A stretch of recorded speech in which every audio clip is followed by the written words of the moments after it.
Our story begins with a young man named Kim Jeongeum recounting a tale of woe, a series of events that led him to his current predicament. He begins by stating that a man named Kim Sol had forced him into boxing, leading to a period of hellish training. Jeongeum reflects on why he didn't simply quit, acknowledging that saying no wasn't an option. Instead, he chose the path of a slightly better hell. Later, Kim Sol revealed the true reason, that he simply needed a sparring partner because there wasn't anyone in the junior division. Jeongeum finds this ridiculous. Jeongeum then shifts to his current situation at a logistics center, commenting that he finds himself talking to a robot. He observes the lack of warmth and the scarcity of people at the center and realizes that he must have come to the wrong place. He reflects back to his military discharge about 2 months prior. The joy was short-lived. His family moved to a bigger house in Wajongbu, leaving him behind in a studio apartment near the school. His parents, as a gift for his discharge, paid for the deposit and half a year's rent, initiating his forced solitary living. With this newfound freedom, Jeongeum began his job hunt. He had some savings from the military and the government scholarship for multi-child families, so he wasn't in a rush. He had a vision of a pick-colored romance, starting at a cafe, but reality was not as kind. He was rejected for a cafe job because he had no experience, the reality proving to be harsher and colder than he expected. After a month of job hunting, his boredom was extreme. He was bored and considered himself useless. He contacts his sisters and expresses his feelings. They both tell him he was an idiot for moving into a studio apartment so early, and further stated he should have stayed home. They suggest he come to their gym and point out that it was easy to get a job as a delivery driver. They inform him that even delivery companies use AI to make the work easier. They tell him about PX Fulfillment Center, and that many people his age are working there. Jeongeum finds himself at the PX Fulfillment Center. He reflects on the lack of warmth, and the fact his conversation partner is a robot. He never imagined that finding a job would be this easy. He encounters Manager Shin, who is having an issue with the inventory. Manager Shin tells him that PX is indicating there is still tuna in stock, despite the fact that they are out, and asks that he check the warehouse. Jeongeum agrees and begins to search for the tuna. He comments that he feels like the robot PX feels warmer than Manager Shin. Jeongeum locates the tuna on the first floor. He is surprised that it wasn't where it was supposed to be and comments on the issue as he opens the door.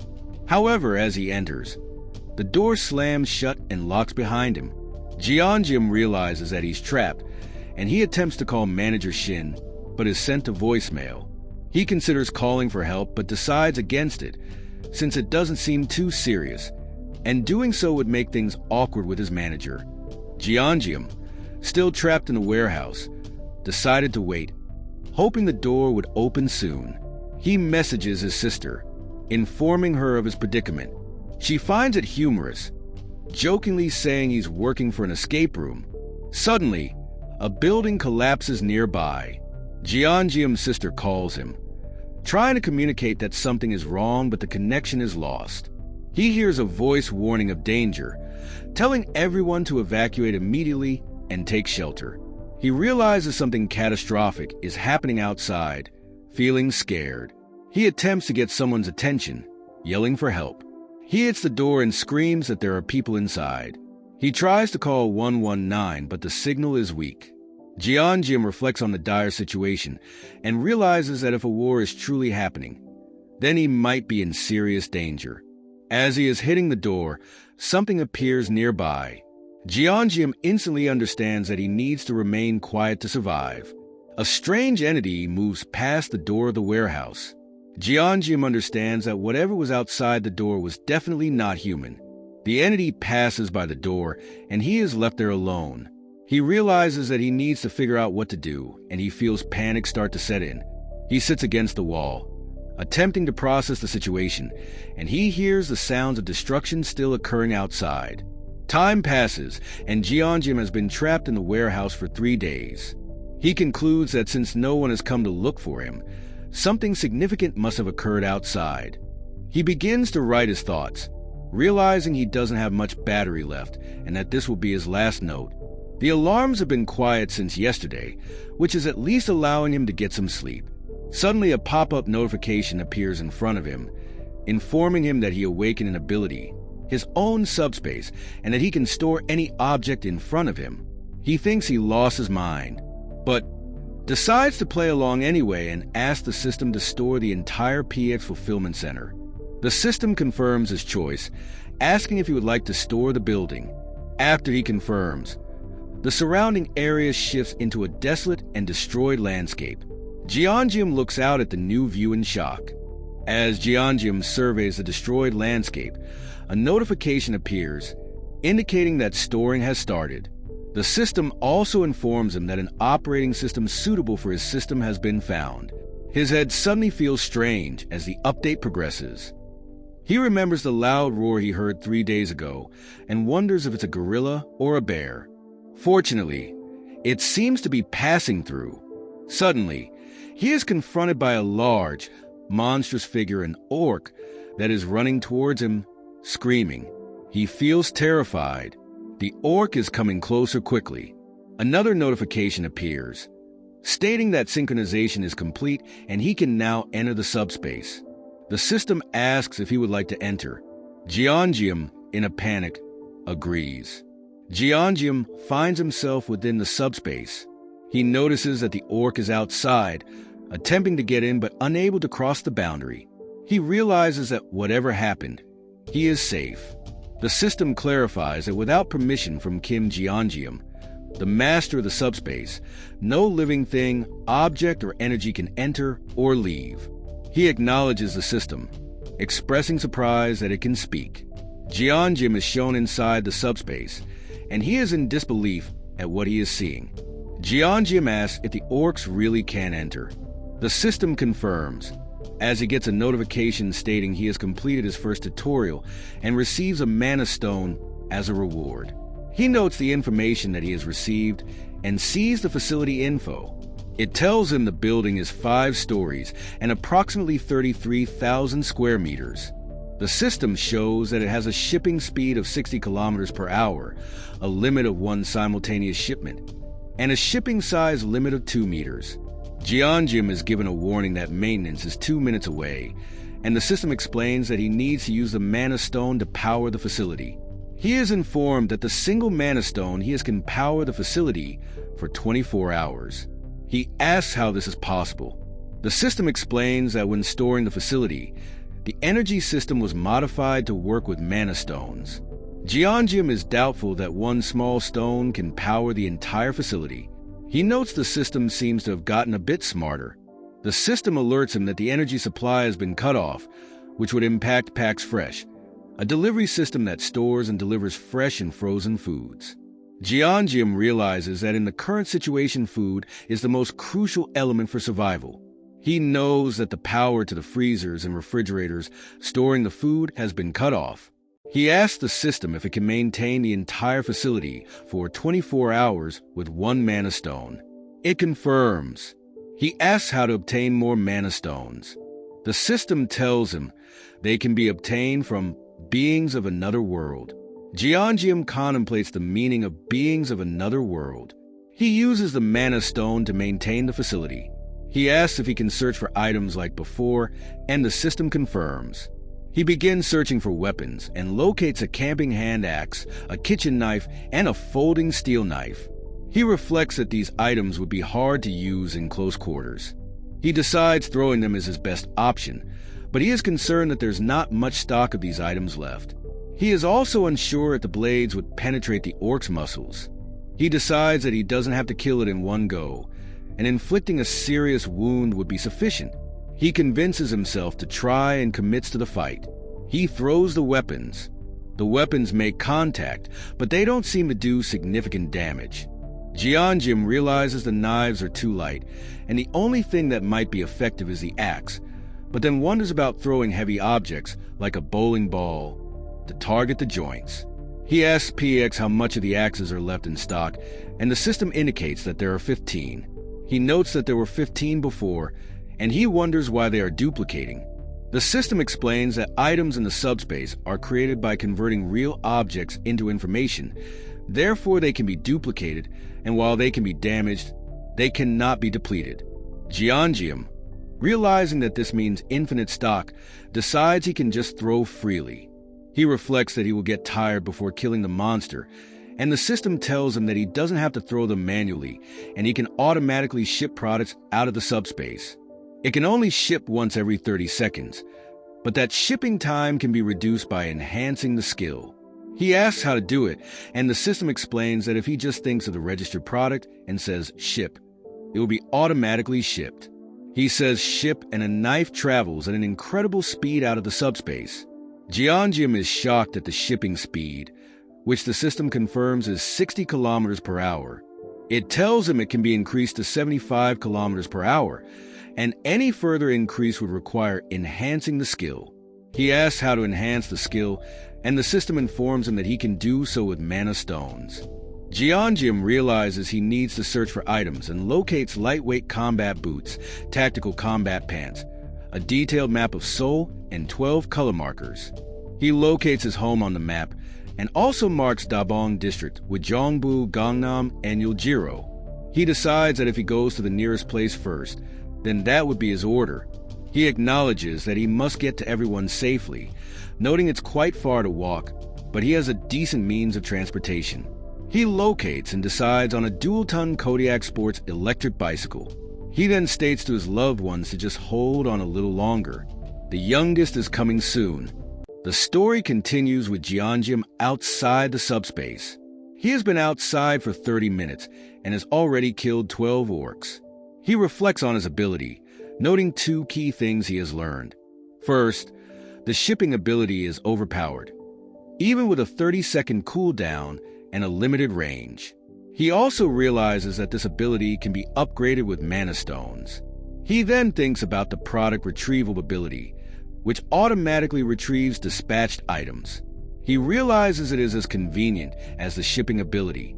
He discovers that while normal items like axes don't need to be retrieved, mana stones do. He also realizes that the mana stones are only available after the enemy is dead. He gets a notification stating he has obtained 1 mana stone and now has 13 total. He reflects that he is literally collecting money. He concludes that it's good that he put PX into the subspace. As long as it's maintained, he cannot die inside. Now he needs to get his family into the subspace. As he is moving, he reflects on the second thing he has learned. There are more creatures beyond common sense, not just orcs. He spots a winged creature, larger than an orc, and realizes it's going to be tough to hunt. He hears several cries in the distance. Suddenly, Jianjium hears a human scream. He rushes toward it and sees a man being attacked by the winged creature. He sees that it's Mr. Choi. Mr. Choi is being attacked, and the winged creature seems to be ignoring him. He realizes that the smaller Mr. Choi seems like an easier target. Jianjium knows he needs to do something to distract the creature. He begins to ship a variety of different objects towards the winged creature. Suddenly, the winged creature is killed by an axe that appears out of nowhere. The man is amazed that a wyvern was killed with a single axe throw. He looks over and sees a man on a bicycle. He is astonished that a soldier was able to do that. A survivor thanks Jianjium profusely and believes he is a soldier. He states that Jianjium saved their lives. Jianjium clarifies that he is not a soldier and is actually a PAX FC employee. He also adds that he is aware of abilities. The survivor exclaims that even if he isn't a soldier, he has unusual skills. The man expresses his envy that Jianjium has an ability, and he does not, though. He states his is just a humble driver ability. He also says they are fortunate to have found help around this area. He confirms that he understands abilities. He then thanks Jianjium again. The survivor asks if there are other people nearby. He explains that this area, Block C, had a lot of people due to the logistics center, but most have been killed. He states that there might be 10 to 15 survivors left, isolated in the Block E underground terminal, and that they were also there searching for a road vehicles could use before the building disappeared. He offers Jeonjim to join them on the 4th basement floor, where the monsters have never attacked, so he can at least sleep comfortably and have snacks. Jeonjim is considering it, as he heard them mention vehicles, and that might be a way to get to his family, deciding that he needs to get information and that he cannot refuse. He accepts the offer and they begin to lead the way. He also notes he doesn't trust them, but worst case scenario, he can just go into a subspace. He realizes they do not know about his ability. As the group walks together, Jeonjim notices a man with a face he has never seen and feels like something about him is dangerous. They are shocked at the sudden appearance of an orc. They confirm that no one was injured, but they acknowledge the space is no longer safe. Jeonjim expresses concern that he was told it was safe from monsters. They introduce Jeonjim as the one who saved them from the wyvern. They also discuss the unique ability he used to kill it. The group praises Jeonjim for saving Yongsu and Byeonkyol. A woman hugs Jeonjim, thanking him profusely, and jokingly asks if he has a girlfriend. The people then begin to introduce themselves. Lee Jin-mak, the center manager of Daehin Express Terminal, thanks Jeonjim for saving his men. He then invites him in, offering food and a safe place to rest, explaining that they have plenty of supplies from the logistics center. A man then informs Lee Jin-mak that the logistics center has disappeared without a trace. He explains that is why they were chased by the wyvern. The survivors are shocked and ask how that is even possible, as the building was huge. Lee Jin-mak states that they don't know how it happened, but things are different now. He then decides that they need to dig through the tunnel, as things will only get worse if they stay here. Another survivor agrees, and they all decide to force their way through. Lee Jin-mak then asks if Jeonjim is coming. Lee Jin-mak explains that they need vehicles, as they all have homes in other areas. They have working vehicles, but all the roads are blocked. He explains that a golf course blocks the north. Containers block the east, and the expressway is destroyed to the south. The tunnel to the west is the only way out, but a group of wyverns has taken over it. He explains they were surviving off the supplies in the logistics center, but now they have to force their way through the tunnel. Jeonjim realizes he was right to suspect the group. Jeonjim states that he needs a vehicle as well, and he needs to go through the tunnel, adding that if it is just wyverns, then that's good, as he can use his ability to get rid of them. While Lee Jin-mak is not convinced, he accepts, recognizing his power. However, Jeonjim thinks to himself that while they may seem kind, he shouldn't overlook that they have been struggling, and that they likely won't share information, like the exact amount of food and water they have. He decides that he needs to scout the tunnel and the size of the wyverns, so he can clear the way alone, and that he'll use this to upgrade his abilities and get mana stones. He discovers new upgradable skills within his subspace: precise delivery, simultaneous delivery, and automatic delivery. He realizes that with 5 magic stones, he can reduce his shipping cooldown to 5 seconds.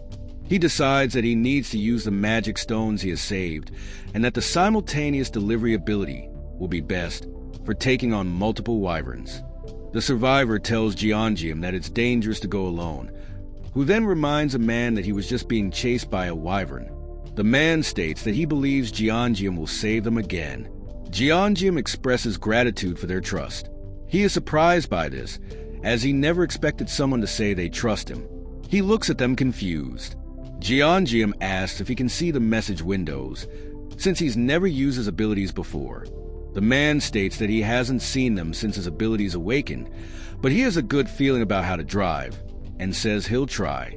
The man begins to drive, and Jeonjim is immediately concerned by his driving.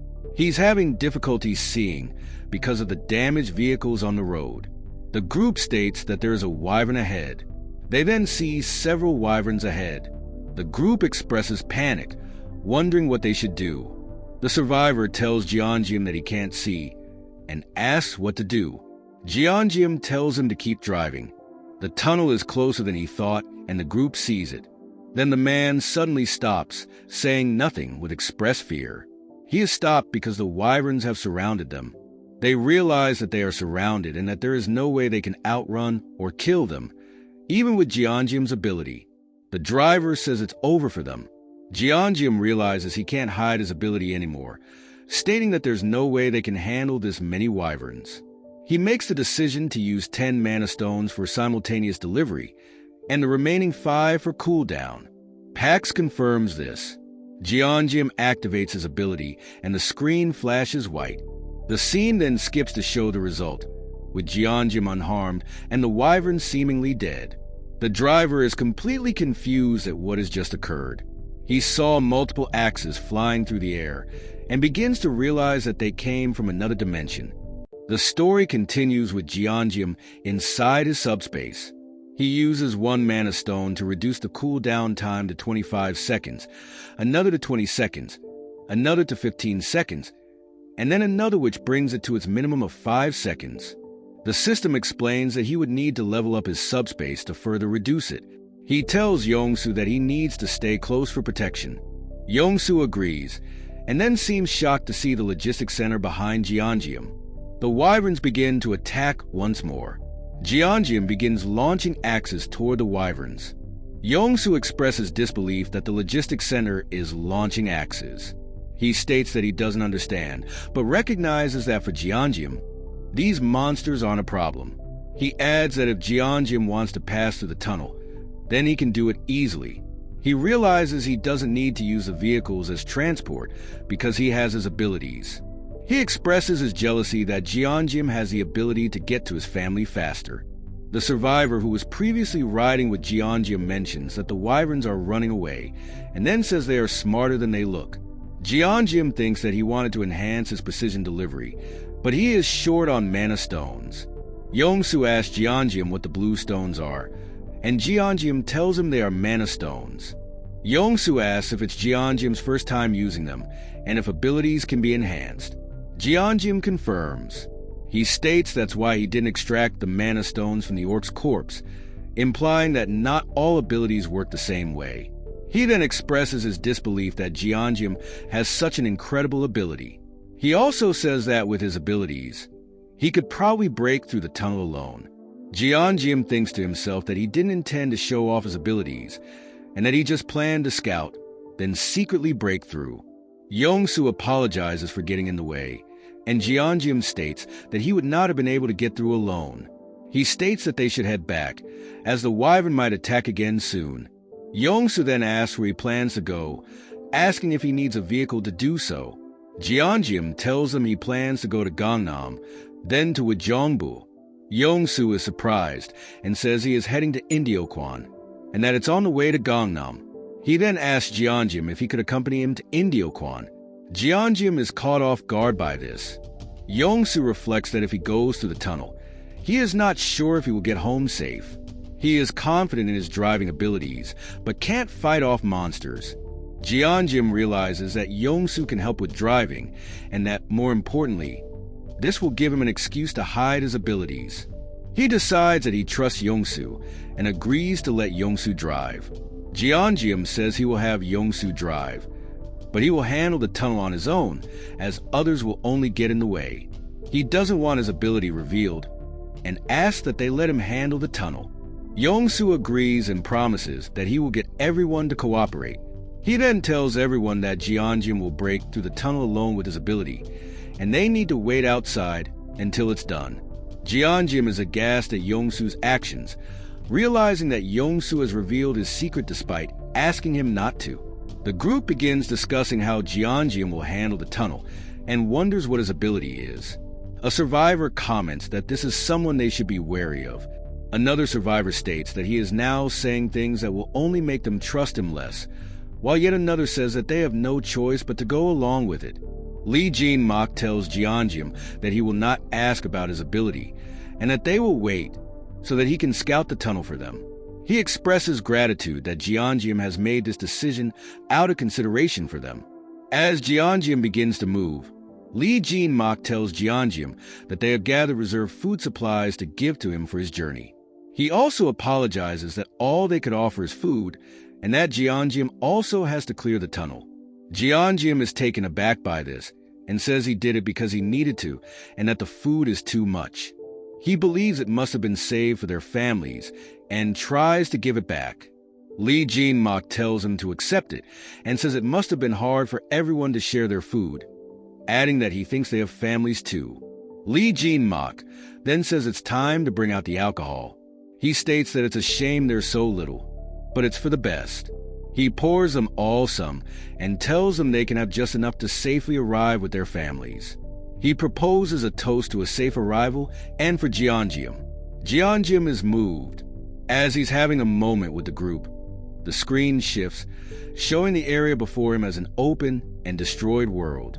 The group begins to express alarm at this new vision. Jeongeum then says that he will be back and steps through the tunnel.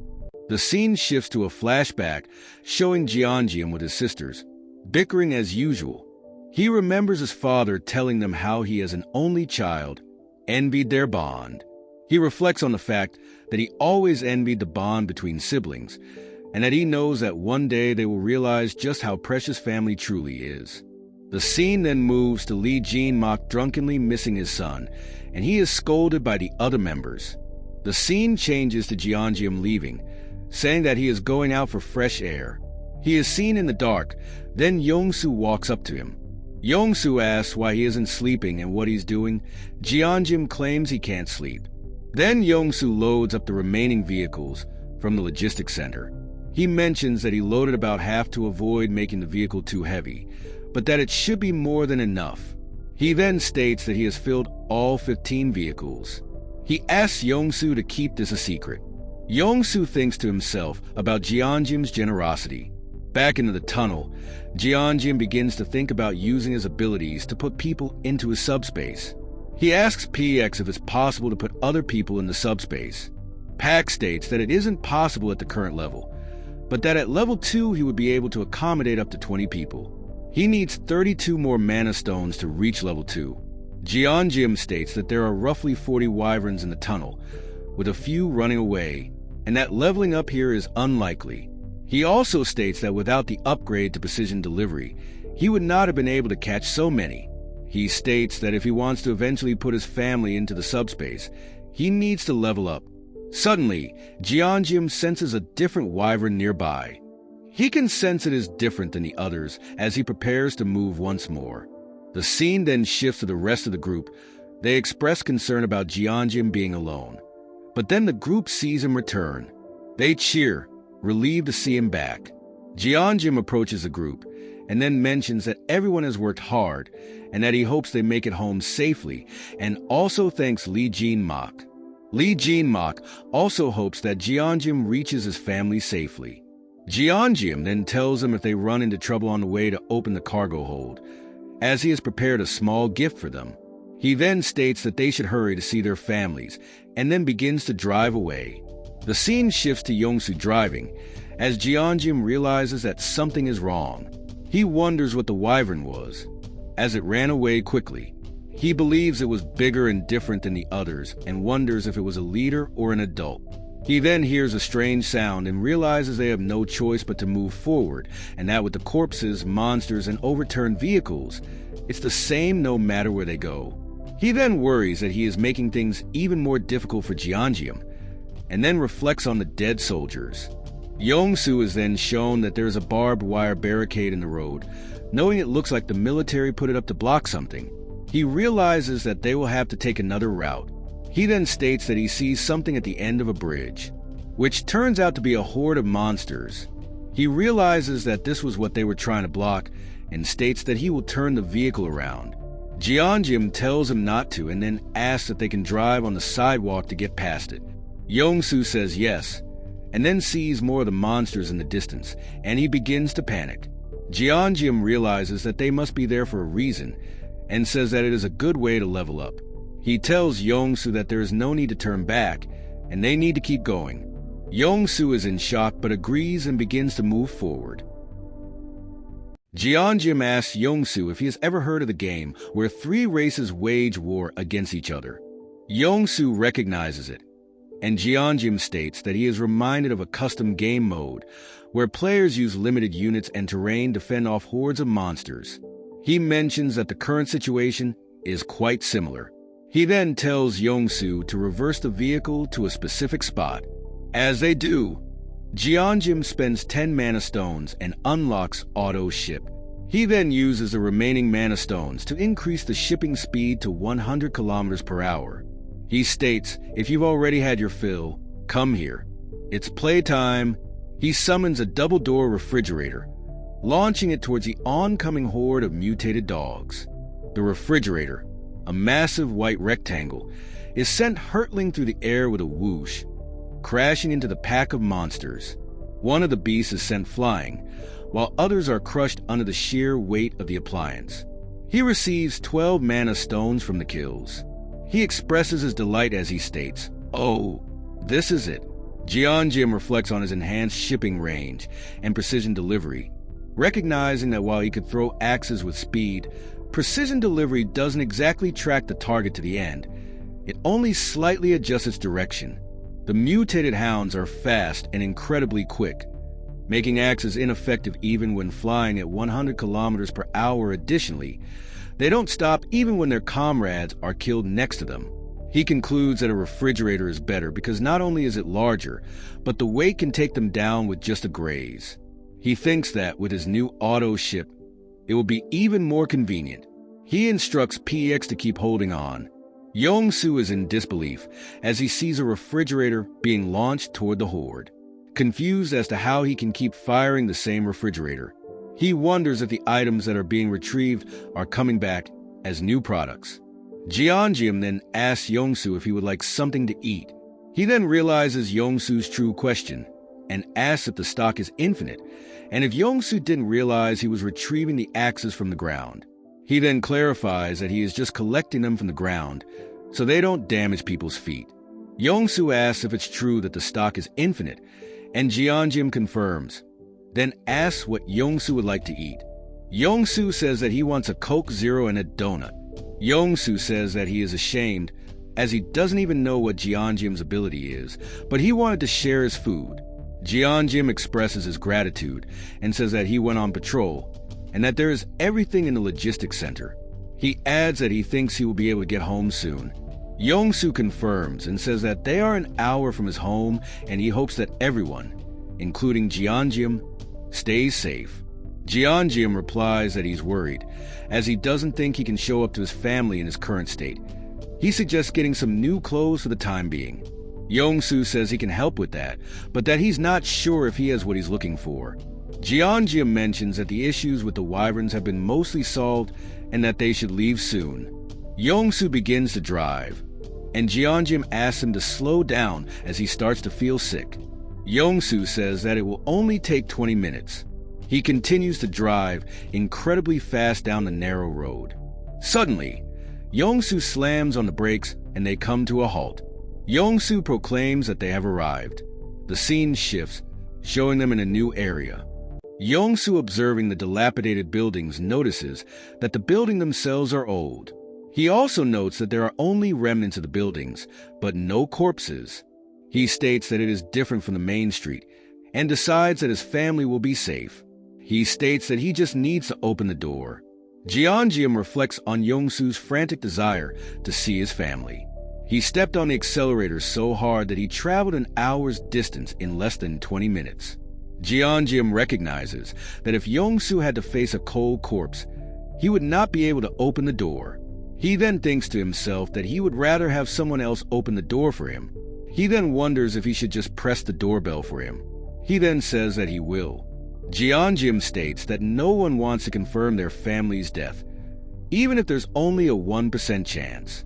He steps to the door to ring the doorbell. The door is then opened by Yongsu's family, who look shocked, but quickly show relief and cry.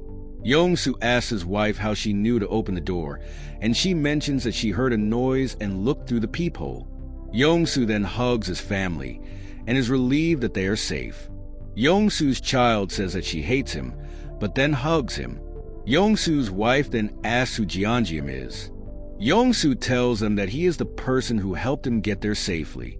Yongsu then calls out to Jeonjim to introduce them. Jeonjim starts to faint and reflects that he can't sleep there, as his last memory was hazy. He is shown being supported by Yongsu's family, who are trying to help him rest.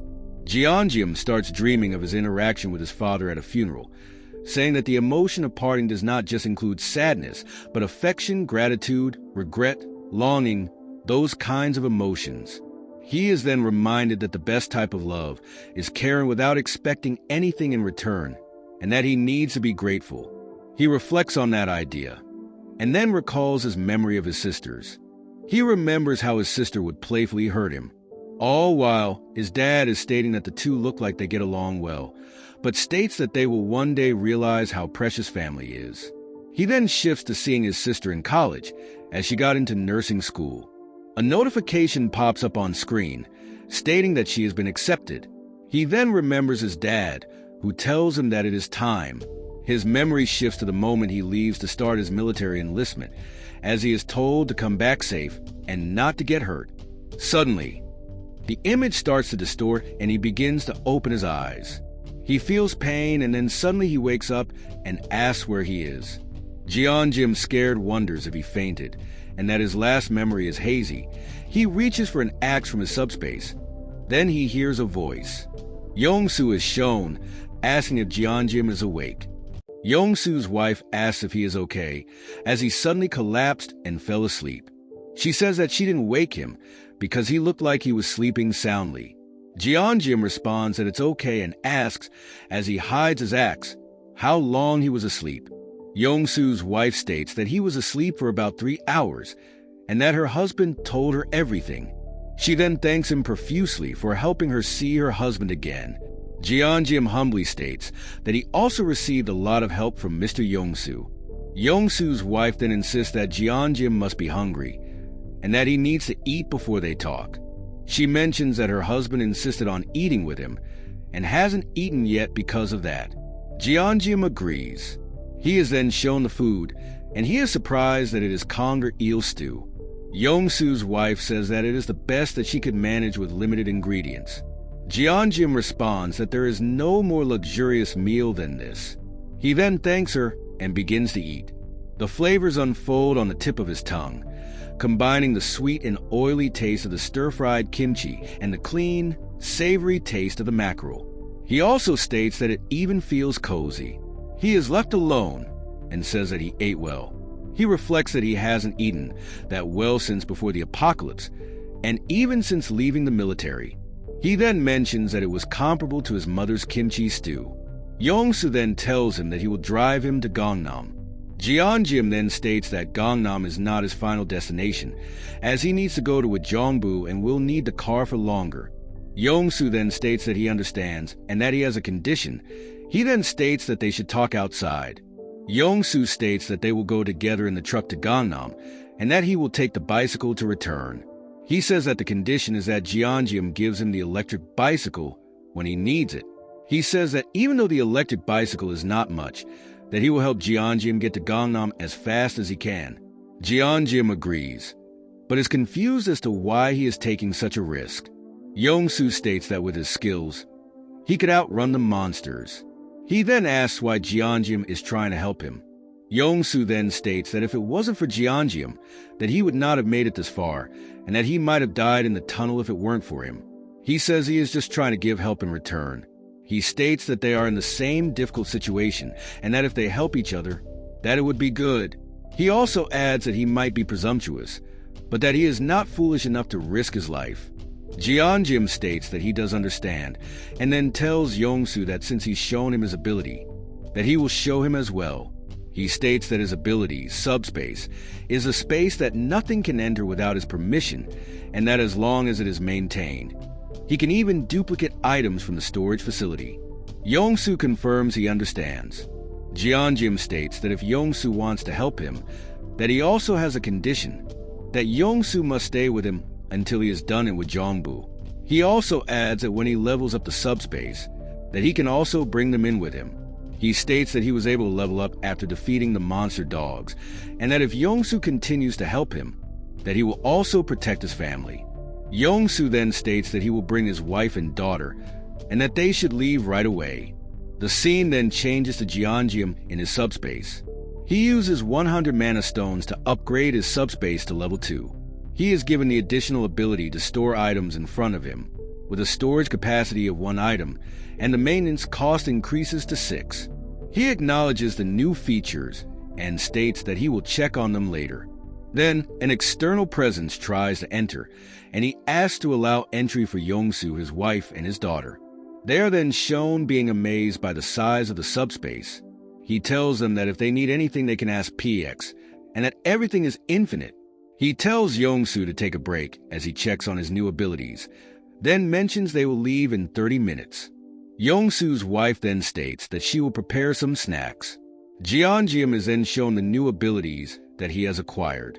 Subspace Lab and simultaneous shipping too. Jeongeum reflects on the original form of his subspace ability, which allowed him to store an object in front of him, access it at any time, and prevent anything from entering without his permission. He then recalls how his ability was enhanced after storing the logistics center, because an operating system compatible with the system's functionality was discovered and updated, merging Pack's AI and the Awakening System OS. This resulted in new functions like the shipment, where he hurls items at 100 kilometers per hour. He mentions that he didn't expect any additional abilities as he leveled up, but that's what happened. He received a notification stating that as his subspace leveled up, that he can store objects in front of him with a storage capacity of 1.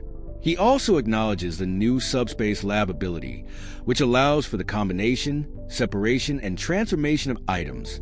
He wonders what that could mean, thinking about creating something by combining items. He notes that it requires a whopping 50 mana stones, and then decides to check the new abilities later. He then decides that all he can confirm is that he can store an object in front of him. He recalls storing the Pax FC in his subspace, thinking he was losing his mind. He then wonders what he would store and thinks of storing the Earth. He then is given a message that he has failed to store the Earth. He mentions that he figured that it wouldn't work and that it would be too overpowered if it did. Yongsu comes to him and says that he has checked the route to Gangnam and that they should take the main road. Jeongeum agrees. He then asks why Yongsu isn't playing with his daughter. Yongsu says that she fell asleep after playing for a bit, as it seems she felt safe in the subspace. Yongsu then thanks Jeongeum once more and says that he is really grateful, and that he knows that he has helped him as much as Yongsu has helped him. Yongsu then says that he will do whatever he can to help, and becomes serious, and Jeongeum wonders why he is suddenly being so serious. Yongsu then states that he will help, and that driving is the only thing he can help with, but in terms of speed he is faster than anyone. Jeongeum then jokingly asks him to drive slowly. Yongsu says he can't, as Jeongeum has helped him, and that they should speed up. The scene then shifts to them driving, and it is shown that they are moving at an incredible speed. Jeongeum notes that the area is more deserted than the main road, and that it seems like there aren't many monsters where there are no people. Yongsu then states that he has heard that this area is a Bronze Age archaeological site, and that it hasn't been developed. He adds that even though the road is a bit rough, there aren't any monsters or suspicious people. Then, he notes a military barricade with spike strips. Yongsu then wonders if the military is still present. However, Jeongeum states that they are not military personnel, just using the equipment. He states that they've probably been watching them from somewhere, and that it looks like they won't be able to avoid them. Jeongeum opens a small portal under the steering wheel and tells Yongsu to get inside. Yongsu asks if he will be okay, and Jeongeum states that he will be fine, and that if they intended to kill them, they would have shot already. He notes that there are 3 of them. The scene shifts to the people that have stopped them. One notes that the driver sucks. They then tell them to get out and open the cargo. They are surprised to see all of the food, and then ask where they got it. Jeongeum says that it is from a logistics center. One of the men says that it is time, and they should wrap it up and take him. One of them punches Jeongeum in the stomach, bringing him to his knees, as another pulls a cover over his head. Jeongeum is then shown being led into a dimly lit room. He is then told that he is with a group called the Joint Command Communications Headquarters. He is told that he was brought there quickly. They then reveal that he is standing by a soldier's corpse. He is told that the man with the hood was brought there for them to have a look at him, and then asked if he had the food that they were told that he has. They state that he said it came from a logistics center, and that he is the only one who can get in. They then ask him where he got them. Jeongeum confirms it is from the Gunpo Logistics Center. One of the men states that it is smart and that they should have gone there first. A monster sound is then heard. The man with the long coat confirms that they are facing a wyvern, then says that it is huge and no joke and that he almost died to it. He also mentions that his attacks felt blocked by something. He states that a soldier who attacked it with bullets had his head smashed into a wall and died. He then states that if his powers don't work on it, that bullets wouldn't have a chance. He states that they were recruiting people to fight the monsters, but that the military was weak. So he took over. He then clarifies that he hasn't killed them yet. He tells Jeongeum that he wanted to keep them alive because they seemed to know a lot, but he was starving, and that they would have probably died on their own. He then states that there are weapons and everything, but that they are out of food and that they will go to the logistics center with Jeongeum to get more. Telling him not to worry, as if they accept him as a member of the family, they can protect them. Jeongeum, disgusted, realizes that this is the perfect place to store and states to PX to store the Joint Command Communications headquarters in the subspace. The scene cuts to Jeongeum as he finishes storing the military base with a resounding thwomp. The leader, not understanding what had happened, exclaims, "What the? Where's the building?" Jeongeum then notes to himself that suddenly he just feels dizzy, similar to when he stored the PX. He also adds he needs to cut the line quickly. As the wyverns start to come near, they take to the air, seemingly attracted by the sounds. A series of creatures starts to converge on the location with razor-sharp teeth. A man from the military base cries out to run. He cries out that they are to shoot the smaller ones down first, then handle the bigger one. He wonders if just guns will work, but states that if he is able to use his ability, that he may be able to catch it. One of the surviving personnel cries out that they are traitors. After that, he realizes that he is in big trouble. The wyvern comes very close and has very defined scales and a menacing snarl. Jeongeum activates his ability and drags a soldier with him. The system asks him if he wants to grant the soldier access, and he confirms. He notes from the side that he is feeling dizzy from the transfer. He states the process is still ongoing. Jeongeum notes that he was able to sneak in during the chaos. He states that he now needs to account for storing things, as there could be dangerous aftereffects. The leader of the group is yelling and is charging forward with a melee weapon in hand. He's yelling about them being lizard bastards. He comes up to the creature and starts unleashing punches left and right, with what seems to be heavy blows. He is then seen exhausted and mentions he's leveled up and that he can take it now. Youngsu runs to Jeongeum asking if he is okay and also asks who is with him. Jeongeum informs him that it seems that the figure is from the military and that he was being tortured. As they lay him down on a bed, Youngsu states that there's no major bleeding. Youngsu then tells Jeongeum about the building seeming to have appeared suddenly. They wonder what it is and note that from the outside, it just looks huge. Youngsu says that it seems to be a military base. Jeongeum then states that he brought it in, but didn't expect it to be that big. He also remembers being blindfolded and not seeing the exterior and realizes he needs to check. He asks Youngsu to look after the person and that he will be right back.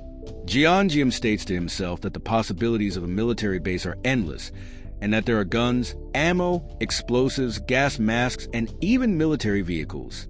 He then states that it is the perfect place to survive in the apocalypse, but then adds that using it will be a hassle and different than the logistics center. He states that with the logistics center, PX could handle everything. Jeongeum mentions that the guns are in the armory and the ammo and explosives in the magazine, and that they need to fetch it themselves. He realizes that he had no idea how big the military base was while he was blindfolded, and that it is even bigger than PX. Even if they find it, Youngsu has no combat experience. Just then, PX drone startles him inside the military space.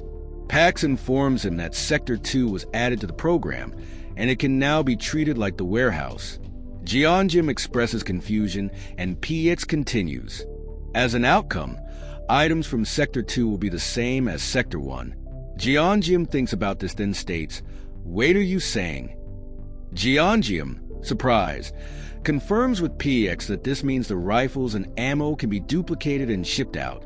Pax confirms, but notes the process is still ongoing.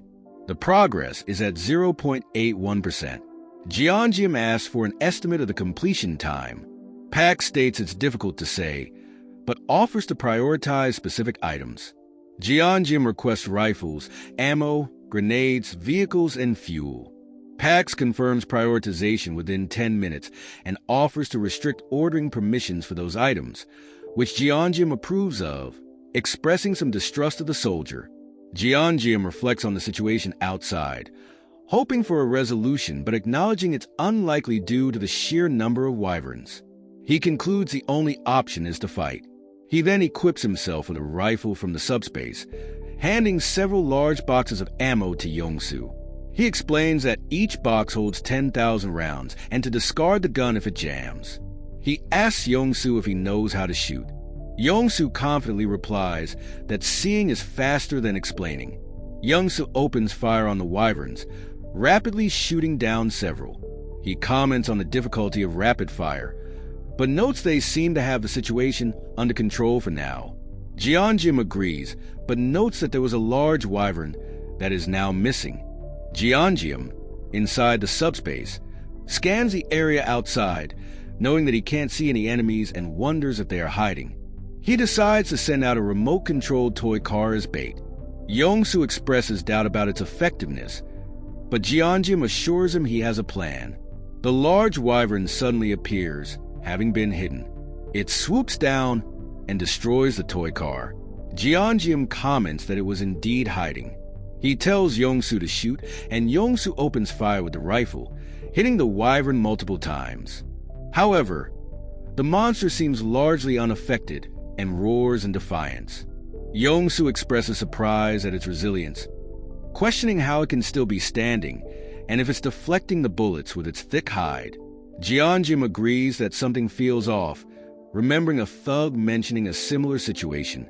He suggests that their attacks are being blocked rather than deflected. Jeongeum decides to test his theory, proposing a competition to see whether the wyvern's defense is stronger or their attacks are more powerful. He emphasizes their limitless supply of weapons from the subspace. He then begins launching grenades at the wyvern, commenting on the physical strain of throwing so many. The wyvern, though hit by multiple explosions, still stands, albeit with some of its hide peeled off. Jeongeum is shocked at the creature's resilience, questioning what kind of monster it is. He questions if it has left. Yongsu confirms, but doubts it was because of their attacks. Jeongeum agrees, suggesting it retreated for another reason. He proposes they continue moving. Yongsu expresses concern about driving at night. Jeongeum shares Yongsu's apprehension, still shaken by the encounter. He reflects on how even grenades barely scratch the monster, leading him to question what weapons they could possibly use against something even stronger. He acknowledges the shrapnel from grenades is more dangerous than the explosion itself, and notes that using larger explosives could pose a risk to innocent people, as well as potentially make them appear monstrous. He ponders creating a weapon that's as powerful as a bomb, but without collateral damage. Jeongeum checks his mana stone count, surprised to find he has 314. He reflects on the large amount he acquired from the wyvern, but concludes that he's not short on stones. He then uses the stones to upgrade his abilities, increasing launch speed to 150 kilometers per hour, reducing launch preparation time to 1 second, increasing simultaneous launch capacity to 4 items, and increasing launch range to 50 meters. He acknowledges the increased cost of upgrades, but is pleased with the increased power of his ability. He then unlocks the Pocket Dimension Lab, admitting curiosity about its function. He informs Yongsu he wants to try it out, but needs to stop the car. Yongsu expresses concern about stopping and suggests to Jeongeum to try getting to his subspace as he continues to drive. Jeongeum agrees to try and is shocked that it worked. Yongsu then tells Jeongeum to just go ahead and not to worry about him, as if something happens he will just jump in as well. Jeongeum enters the Pocket Dimension Lab within his subspace, finding it initially unremarkable. Pax explains its functions. Combine allows combining 2 or more objects, and separate allows separating an object into its component materials. Jeonjim asks PX if he can register grenade with the pin removed and if it won't explode. Pax confirms and explains that the items exist in digital form within the subspace, preventing accidental detonation. He registers the prepared grenades, noting they are better than nothing, and then considers registering a rifle with an attached magazine. He thinks about attaching 2 magazines together, and then realizes he can create a powerful weapon without excessive collateral damage. Outside, Yongsu observes a barricade of stacked cars blocking the road, wondering what happened and how the cars ended up like a wall. He expresses concern about needing to turn back. Jeonjim rejoins him, saying that turning back won't be necessary, as he's created a new weapon. Jeonjim then summons his newly crafted weapon and launches it. The cars explode outwards. Yongsu, amazed, asks what Jeonjim created. It is shown to be a stack of 20 kilograms weights. 2 men are observing the aftermath of Jeonjim's attack on the barricade of cars. One of them wonders aloud what happened and if the wall collapsed, noting it shouldn't have fallen so easily. The other asking what that is, pointing to something in the distance. Jeonjim greets the 2 men, asking if Nurse Joyeon is here. A flashback begins, showing Joyeon studying, asking her siblings to quiet down. Her younger siblings question her sudden diligence, wondering if she's sick and suggesting they tell their mother. Joyeon brushes them off, explaining she's found her dream. She declares she will still treat the sick, even if the world were to end tomorrow. Her sister suggests going to the hospital, concerned about her worsening condition. Despite this, Joyeon persists in her studies, her grades improving dramatically. The scene shifts to her family celebrating her acceptance into nursing school. The flashback ends, and the scene returns to the present. Joyeon rushes towards Jeonjim, relieved he's made it, and asking if he's hurt. He reassures her and introduces Yongsu. Joyeon thanks Yongsu for helping Jeonjim and offers him a chocolate bar, which he declines, saying he's had enough to last a lifetime. Jeonjim then informs Joyeon that there is a patient. Joyeon asks where the patient is, and Jeonjim explains he's inside his subspace, a space accessible only through his ability. Joyeon questions his ability, and Jeonjim confirms he is awakened. He explains that revealing his ability in public would be problematic, and suggests it would be easier inside the hospital. Inside the hospital, Joyeon marvels at the various buildings inside Jeonjim's subspace. He tells her he'll explain later and leads her to the patient, Han Hyung-ho. Joyeon assesses his condition, declaring that under normal conditions he won't survive. However, he is lucky since she is also awakened as a healer. She explains her healing abilities are limited, but enough to prevent death, and that proper meals will facilitate recovery.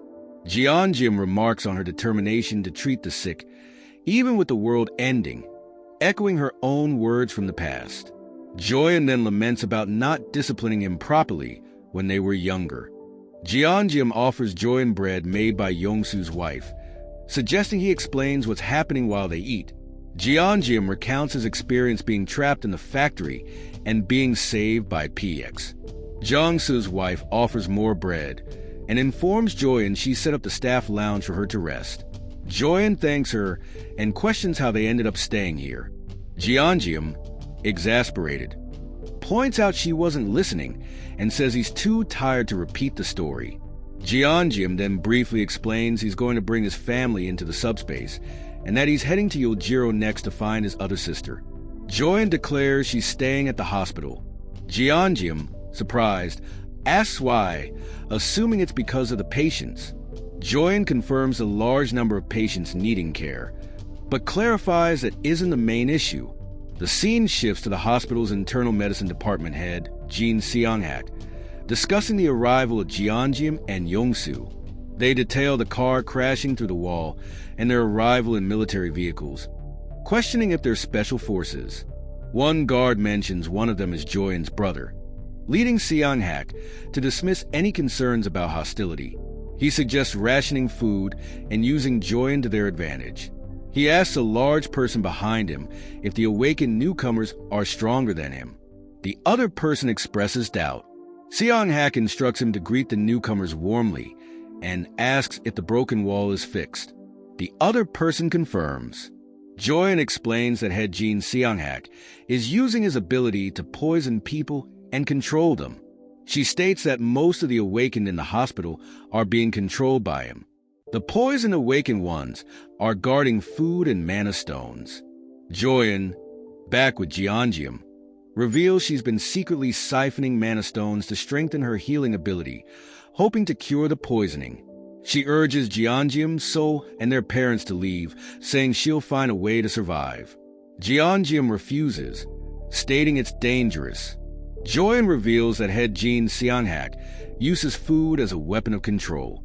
Jeongeum, realizing the situation, declares he'll handle it quickly and will demonstrate his ability. He summons energy bars and combat rations. In Jin Seonghak's office, he questions the urgent report he's received about Joyeon's brother bringing in a substantial amount of food. He initially dismisses the threat, believing that 2 people and a single military vehicle couldn't possibly have much. He smugly assumes they'll soon run out and come begging for food, commenting on their foolish generosity. However, a subordinate reveals they have more food than what's currently stored in the hospital, leaving Seonghak stunned. He questions how such a thing is possible, speculating about abilities to replicate or shrink and enlarge objects. He concludes they're definitely ability users and orders his men to capture them. He hands a drug to a subordinate, instructing him to get Jeongeum addicted by any means necessary, and to kill him if it doesn't work. He then inquires about the other person who arrived with them. Meanwhile, Jeongeum searches the hospital, failing to locate the individuals he's seeking. He wonders if he missed them and expresses frustration at the delay. Joyeon asks about his plan to neutralize Jin Seonghak's weapon, which is food. Jeongeum confirms, outlining his simple plan to distribute their own food, subdue the addicted ability users, and deal with Jin Seonghak, whom he considers a minor threat. Jeongeum inquires about the abilities of the addicted users. Joyeon describes the abilities, which include resealing opened cans and automatic laundry, much to Jeongeum's disbelief. She confirms that most of them aren't threatening, except for one person, Song Hyun-gu. She explains that Hyun-gu came from Yuljiro, worried about his hospitalized mother. Joyeon explains Hyun-gu's immense strength, referencing the car barricade outside as proof, revealing Hyun-gu built it with his bare hands. As they speak, 2 figures approach, and one addresses Jeongeum as Nurse Kim Joyeon's younger brother. He requests a conversation. Jeongeum agrees, adding that he also has business with Song Hyun-gu. The figure, revealed to be Hyun-gu, expresses confusion but states it doesn't matter anymore. Outside, he gives Jeongeum 2 choices: drink a vial of medicine or refuse and die. He warns Jeongeum against running. Jeongeum, unfazed, proposes a third option. Hyun-gu rushes towards Jeongeum menacingly. He swiftly activates his subspace ability. A glowing blue portal opens, and with a flick of his wrist, Jeongeum sends a high-spin bowling ball hurtling towards Hyun-gu at 90 kilometers per hour. The ball strikes Hyun-gu with a resounding thud, sending him sprawling. Jeongeum apologizes for the speed, but prepares to launch another. Hyun-gu, struggling to move, questions Jeongeum's ability. Jeongeum launches another bowling ball, this one at a slower speed, but still warns Hyun-gu against moving, as its weight is enough to break bones. He continues the relentless barrage, with 20 kilograms weights emerging from the subspace portal one after another, trapping Hyun-gu under a growing metallic pile. Hyun-gu roars in frustration and pain as he struggles against the increasing weight, but the constant assault keeps him pinned, his movements becoming more and more restricted. The 20 kilograms weights, cold and unforgiving, form a heavy metallic prison around him. Jeongeum, watching impassively, thanks Hyun-gu for remaining still, explaining it made the stacking process much more efficient. He assures Hyun-gu he'll be released once the situation is resolved. Joyeon asks if Jeongeum encountered Hyun-gu, noting she heard a loud noise. He confirms and says he's on his way back, having just met Hyun-gu. Joyeon, seeing the trapped Hyun-gu, is shocked and demands an explanation. Jeongeum dismisses it as a long story and asks if she's finished distributing the food. She confirms, and they wait for Yongsu's arrival. Yongsu arrives, staggering and clutching his head. He complains of a severe headache, questioning if it's poisoning. Joyeon confirms his suspicion. Jeongeum notices a fresh wound on Yongsu's finger, deducing he was stabbed with poison while receiving thanks for distributing food. Joyeon examines the wound, confirming it was inflicted with the intention to poison him. She suggests confining Yongsu for a while. Jeongeum agrees, concerned about the complications of Yongsu being poisoned. He expresses the need to meet Jin Seonghak and find a cure. As he leads Yongsu within the subspace, a notification appears, confirming an unidentified energy from outside was blocked, reinforcing the subspace's invulnerability to external connections. Yongsu, now inside the subspace, notices his headache is gone. Jeongeum questions the external energy notification. Suddenly, Song Hyungu appears within the subspace. Jeongeum is taken aback. Then a notification asks if he wants to unregister Song Hyungu from the subspace. Jeongeum confirms, and Hyungu vanishes. Jeongeum expresses his astonishment, realizing the subspace blocks not only physical, but also mental attacks. Hyungu reappears outside the subspace, apologizes to his mother, reassuring her it's not his fault. He tells her to go back to sleep, saying he has something to do. She expresses concern for his safety. He recalls his vivid memories of being trapped and expresses a desire to settle things with Jin Seonghak before expressing gratitude and apologizing to Jeongeum. He acknowledges his immense debt to them. He reassures Joyeon he'll return quickly. Joyeon and Yongsu discuss the situation, expressing concern about Song Hyungu's strength and the possibility of leaving the next morning. Hyungu confronts Jin Seonghak, who remarks on his arrival. Notifications appear, confirming the loss of connection with his minion. Seonghak, acknowledging what happened, asks for mercy. Without a word, Hyungu knocks him cold with a single blow. The scene shifts to Joyeon and Jeongeum discussing how to handle the poisoned individuals in the hospital. Joyeon suggests bringing everyone into Jeongeum's subspace, as she can't distinguish between those who are addicted and those who aren't. Jeongeum agrees, but questions the logistics of moving so many people, especially given the late hour and some people's limited mobility. Joyeon explains that even a fingertip entering the subspace will be enough to cleanse them. She adds that once everyone is processed, they can focus on those currently acting as patients. Just as they prepare for a long night of moving people, they're interrupted by an old man who have been freed from the effects of the poison. Hyungu then shows up expressing relief and gratitude to Jeongeum for their rescue. Jeongeum realizes that Hyungu took care of Jin Seonghak, eliminating the need to move everyone individually.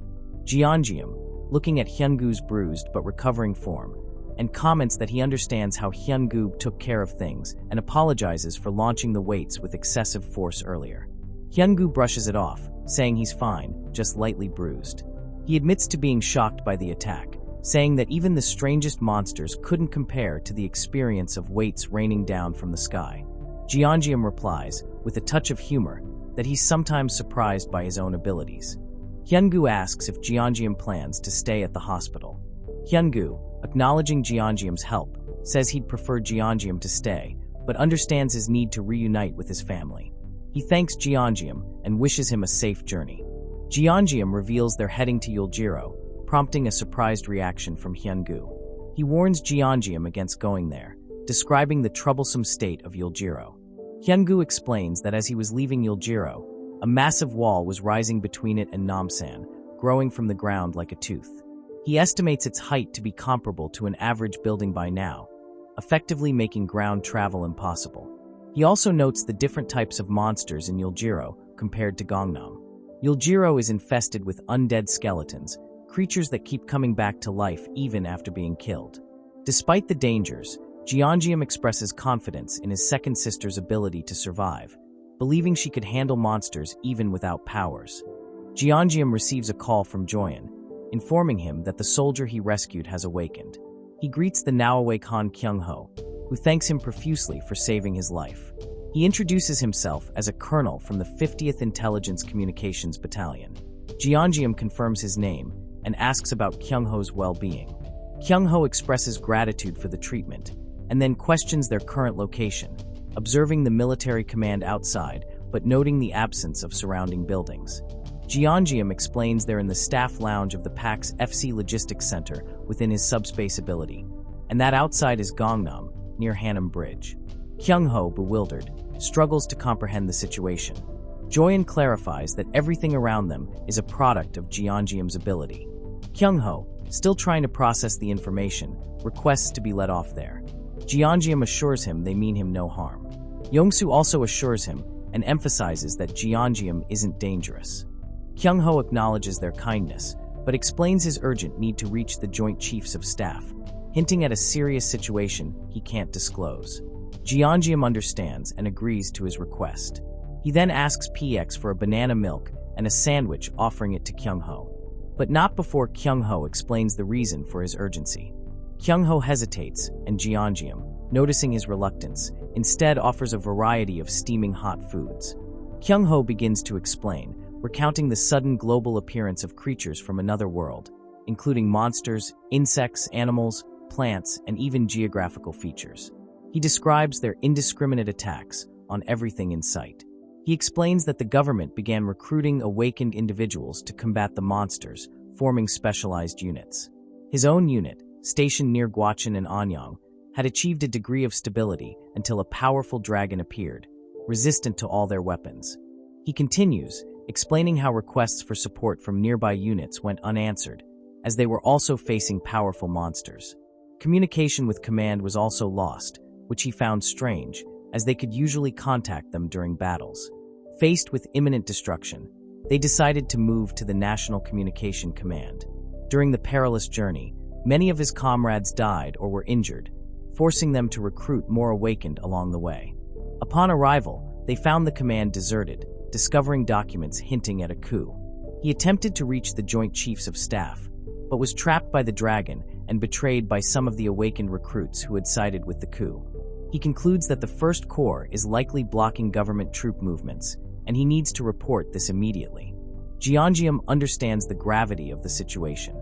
He offers to drop Kyung-ho off at the Han River Bridge on their way to Yeoljiro and suggests traveling together as far as possible. Kyung-ho initially declines, wanting to leave immediately, but Jeongeum insists he rests. Kyung-ho thanks him. Jeongeum tells Yongsu it's time to go, instructing him to drive quickly, but not at maximum speed. He clarifies, saying time is of the essence. As they talk, Kyung-ho tries to alert them to a monster staring intently at them. But before he can talk, a stack of 20 kgs weights sends the monster flying, leaving him wondering what had happened. Jeongeum calmly requests PX to deploy Military Vehicle 1. Pax confirms, and a moment later, a military vehicle appears beside them. Kyung-ho is astonished, questioning the sudden appearance of the vehicle. Jeongeum instructs him to continue eating and resting, explaining that while their destination is close, he will leave a portal open so he can observe the situation outside. Jeongeum launches 20 kilograms weights at the Orcs. The weight, now a deadly projectile, blurs through the air towards the unsuspecting Orcs, impacting with a sickening crunch. The Orcs stagger, momentarily stunned, before collapsing. Jeongeum continues the assault, summoning and launching more weights in rapid succession. The weights, appearing as a relentless stream of metal, pummel the Orcs, each impact accompanied by a spray of blood and gore. The air crackles with the raw power of Jeongeum's ability. Kyung-ho watches in awe through the portal, remarking on the incredible speed and precision of the attack, noting the ability to change direction and retrieve the weights, as well as the automatic extraction of mana stones from the slain monster. He concludes that Jeongeum possesses an exceptionally powerful and versatile ability. Yongsu reports that they've reached Bampo Bridge, including the underwater section, but the road ahead is impassable. Jeongeum apologizes to Kyung-ho for the unforeseen delay, explaining they'll need to find another route. Kyung-ho, ever the pragmatic soldier, simply states that he's grateful for any assistance they can provide, and says he'll return to the subspace. They agree to move forward. Jeongeum reflects on the speed of their journey, barely an hour to travel from Gangnam to Bampo Bridge, a feat made even more remarkable considering the detours and monster encounters along the way. He credits both his own ability and Yongsu's exceptional driving skills. Kyung-ho also notes Yongsu's ability to navigate the treacherous, rubble-strewn roads with almost supernatural speed and precision, causing him dizziness just watching. He concludes that both men possess remarkable, though very different, talents. Yongsu, peering through the windshield, identifies a potential path forward. He indicates a narrow opening between buildings, but points out a massive fortress wall blocking their way. He confirms its size and admits that it's hard to tell if it can be broken through. He says they should drive over there and see.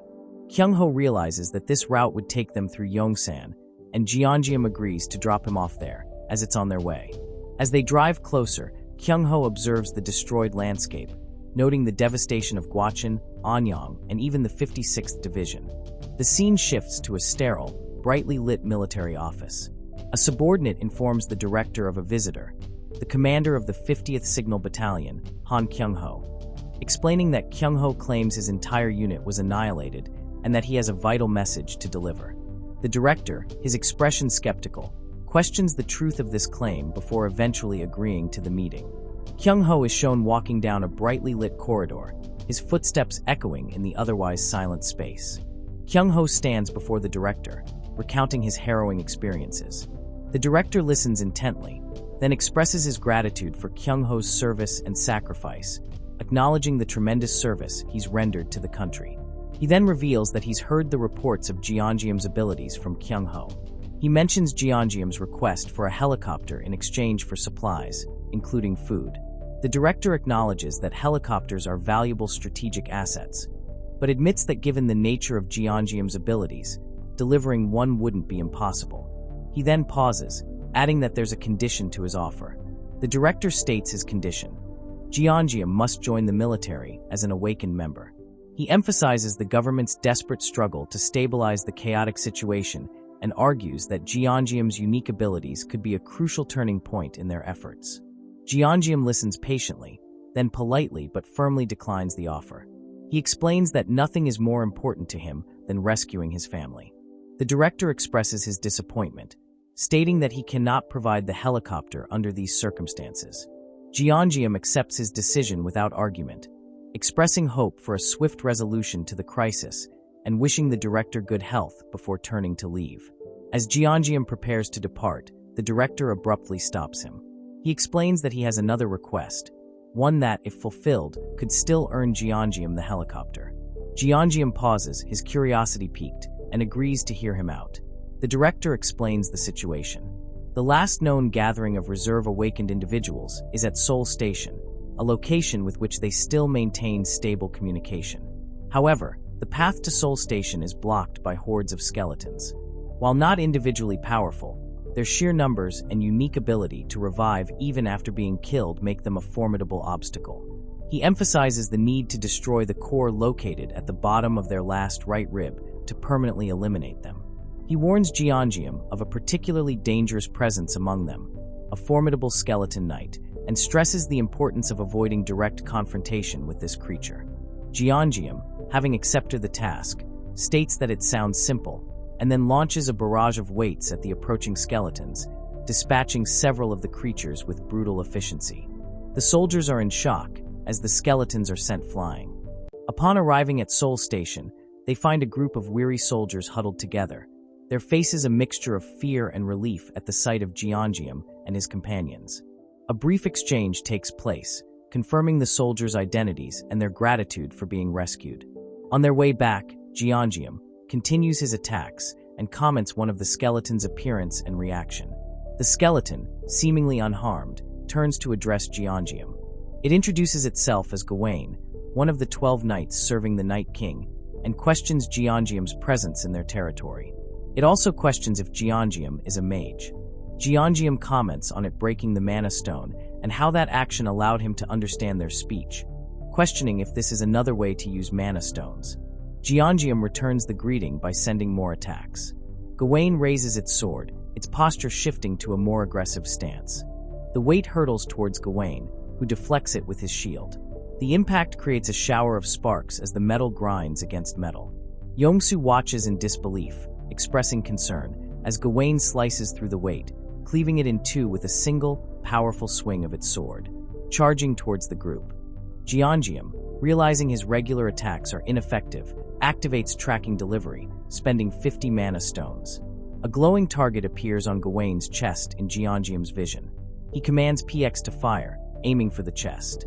Four weights, one after another, streak towards the targeted area, each one striking Gawain with a resounding clang. Gawain, annoyed, mocks Jeongeum for his repetitive tactics and easily dodges the projectiles, calling him a stupid mage. Jeongeum then launches another attack, a bowling ball this time, striking Gawain on his head. Gawain, momentarily stunned, curses in surprise, admitting he let his guard down. He stumbles forward, his movements momentarily uncoordinated. Giangium seizes the opportunity, launching another barrage. This time, the bowling balls strike Gawain from multiple angles, hitting his head, crown, back, and sides. The relentless assault overwhelms Gawain's defenses. Yongsu asks what Giangium said at the end, and Giangium replies that he instructed PX to autoship in that order. He comments on his own amazement at the skeleton's speech ability, and then he is relieved that physical impacts still work. Yongsu expresses his gratitude to Giangium for saving him. Giangium, however, remains cautious, stating that they're not out of danger yet. He explains that the skeleton knight, likely due to its armor, is far tougher than a giant wyvern, and its sword and shield make it even more dangerous. Gawain recovers from the barrage, pieces of his armor breaking off, and angrily yells at Giangium. Giangium instructs Yongsu to send the others away, while Gawain is still disoriented. Gawain's armor continues to crumble, revealing more and more of its skeletal form beneath. He curses Giangium. Giangium observes the damage, wondering if it's a sign of weakness. He then commands PX to ship the disc pillars to hit Gawain simultaneously from all sides. 4 pillars of weights emerge from different portals, converging on Gawain in a synchronized attack. The impact sends shockwaves rippling through the ground, and Gawain is enveloped in a cloud of dust and debris. As the dust settles, Gawain's armor is shattered, and its skeletal form is heavily damaged. It acknowledges Giangium's strength, but vows that this is not the end, proclaiming that they do not die, even in death. Gawain declares its allegiance to the Night King and collapses. Giangium receives 2 large mana stone fragments and a reinforcement stone. Yongsu and the others are awestruck by Giangium's victory, marveling at his ability to defeat a creature that had withstood tank shells. Upon their return to the base, the director expresses his disapproval, reminding Giangium of his instructions to retreat if he encountered a skeleton knight. He acknowledges Giangium's success, but declares it won't do. The director invites both Giangium and Yongsu to join them, suggesting they reconsider their earlier refusal. He proposes discussing the matter further after Giangium has rescued his family, emphasizing the value they place on Giangium as a potential ally. He offers to guide them to the helicopter. Giangium, as he follows the director, reflects on the pressure of their expectations, admitting he barely managed to defeat the skeleton knight and that he wouldn't have stood a chance against multiple enemies of similar strength. He then mentions the real problem. There are at least 11 more knights like Gawain. He ponders Gawain's cryptic words about not dying, even in death, and speculates about the Night King's even greater power. He also thinks about the ineffectiveness of high-caliber rounds compared to the bowling ball strikes, questioning the physics of the situation. He dismisses it, reminding himself that monsters defy logic anyway. The director informs Giangium of high walls rising up in Yulgiro. He explains the military's failed attempt to investigate the walls, their reconnaissance unit having lost contact. However, aerial surveillance has confirmed that people are still active within the walled area, suggesting both civilians and the missing troops are still alive. He assures Giangium that his family is likely safe. Giangium, though grateful for the reassurance, admits he wasn't truly worried, confident in his sister's ability to handle herself even against monsters. The director reveals a new development. The upper parts of the walls are curving inwards, as if forming a roof. He's unsure if it will close completely, expressing relief that they could provide the helicopter before such an event. The director leads Giangium and Yongsu towards a helipad, where a helicopter awaits. Giangium questions the suitability of the somewhat outdated helicopter, but the director clarifies that Giangium's helicopter is a different one. He points towards a sleek, modern military helicopter, clearly a high-performance machine. Yongsu laughs in excitement. Giangium expresses his gratitude for the Black Hawk helicopter. The director replies that he wasn't joking, and that even a 3-star general would hesitate to lend one out. Yongsu says he is touched, and that he is excited to fly it, and the director seems surprised that he has flown a helicopter before. Yongsu admits that it is his first time, but reveals his best driver ability, which allows him to expertly handle any vehicle he can drive or ride. A notification appears, indicating that he's discovered a new vehicle/piloting method, helicopter, and can unlock the skill for 50 magic stones. Yongsu explains that his ability isn't about leveling up, but registering new vehicle types. The director leads Yongsu to a pile of magic stones, a gift from the military. The director explains it's a token of their gratitude and thanks them for their service. Yongsu is surprised by the amount, noting he only needs 50 for the helicopter skill. Jeongeum says he can use the rest. Yongsu uses the stones to enhance his helicopter piloting skills, and a notification confirms the upgrade. He excitedly announces that he's ready to go. Jeongeum agrees, but comments on Yongsu's intense expression, suggesting they take things slow. Yongsu, his eyes gleaming with excitement, refuses. Jeongeum sighs and tells him he'll let him know when it's time to leave. While waiting, Jeongeum checks his inventory, noting 2 large magic stones, equivalent to 200 regular stones, and an enhancement stone D. He's surprised by the number of magic stones he's collected, realizing they came from the skeletons he defeated during the rescue mission. He uses 1,000 magic stones to level up his subspace, noting that he can still use his abilities during the upgrade. He then considers the enhancement stone. Jeongeum recalls the message he received when he obtained the stone. It has the fire property and can be used to imbue objects with specific attributes, like penetration or ignition. He ponders which item to enhance, then decides on the bowling ball, recalling its effectiveness against the skeleton knight. He enhances the bowling ball, giving it the fire attribute. The system prompts him to enter a description for the newly enhanced bowling ball, but he ignores this and proceeds to register the new item. Yongsu calls out to Jeongeum, telling him they are ready to take off. As they start taking off, Jeongeum receives notifications of his subspace leveling up, granting new unlockable and enhanceable items, including the ability to retrieve people registered in the subspace and temporarily increasing shipping size limits. Meanwhile, outside the subspace, the director muses that Jeongeum will likely reconsider their offer to join the military after rescuing his family. He comments on Yongsu and Jeongeum's expressions as they take off and hopes that he hasn't made a mistake. Jeongeum considers the limitations of his subspace ability, specifically its single-target storage capacity. He acknowledges his effective use of larger structures like the logistics center and military base, but laments the inability to store unregistered items easily. He then discovers the category item registration feature, which allows him to register external objects fitting the categories logistics center or military base. Noticing the Black Hawk falls under the military base category, he registers it for 107 magic stones. Yongsu and Jeongeum return unexpectedly. The captain wonders what happened and if there's a problem with the helicopter. Jeongeum retrieves 2 brand new helicopters from his subspace, dropping them on the roof, confusing the director. Before taking off again, the scene cuts to the Night King in his castle. He ponders the low entry permit level for Earth and why a high-tier being like him would bother coming here, accepting a tier reduction and encroaching on his territory. He questions the wizard's arrogance. Another floating skeleton head tells him what Gawain said about trying to talk to the wizard but being attacked immediately, proving the mage was very dangerous. The Night King receives a report about humans entering the castle. He dismisses them as more food for Camelot and orders them ignored, as the roof will soon be closing. A knight named Lancelot offers to behead the wizard, but the king decides to prioritize the harvest, stating they can deal with the wizard later. He notes that while Gawain's death is a shame, they can always get more enhancement stones. Yongsu informs Jeongeum they're nearing his specified location, but landing is difficult due to a skeleton knight fighting another monster. Jeongeum identifies the other combatant, effortlessly deflecting the skeleton knight's attacks. Jeongeum is shocked to realize that his other sister is fighting the skeleton knight. His sister, notes the futility of her attacks, wondering why the creature won't die, despite the clear impact of her blows. A flashback begins, showing a young Sol Kim mesmerized by a mixed martial arts match on television. She immediately wants to try it out, and fortunately, has a willing younger brother to practice on. She easily defeats him, sending him sprawling to the ground.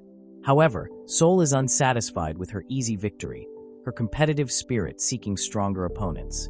She ventures to the playground, but finds even older children no match for her. Her father, recognizing her talent, enrolls her in a mixed martial arts gym. In there, she experiences her first defeat, a painful experience that fuels her determination even further. The flashback continues, showcasing Sol's training montage. She trains relentlessly, her passion and natural talent evident in every punch, kick, and grapple. She quickly masters various martial arts, dominating competitions and leaving her rivals in the dust. By 7th grade, she is unmatched in the junior division. However, her obsessive training leads to severe injuries, including torn cruciate ligaments in both knees. Ignoring the doctor's advice, she continues to push herself, accumulating more injuries. Despite the setbacks, she makes her professional debut at the age of 24, though it could have been much earlier had it not been for her injuries.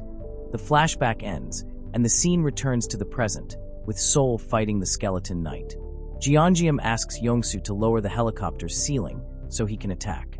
The skeleton knight questions Sol about her apparent invulnerability to his attacks. She attributes it to his slow attacks, which he denies. He clarifies, saying it's not about speed, but technique. Sol considers this, admitting she doesn't really use any specific techniques, relying instead on observation and instinct, focusing on the opponent's shoulders, waist, and foot stance. The skeleton knight acknowledges her natural talent, stating that if it weren't for the hierarchy, he would have lost. He recognizes her potential, suggesting that with increased rank, she could become the greatest knight. He decides to let her leave, explaining that death is inevitable for those who remain within the closing fortress walls.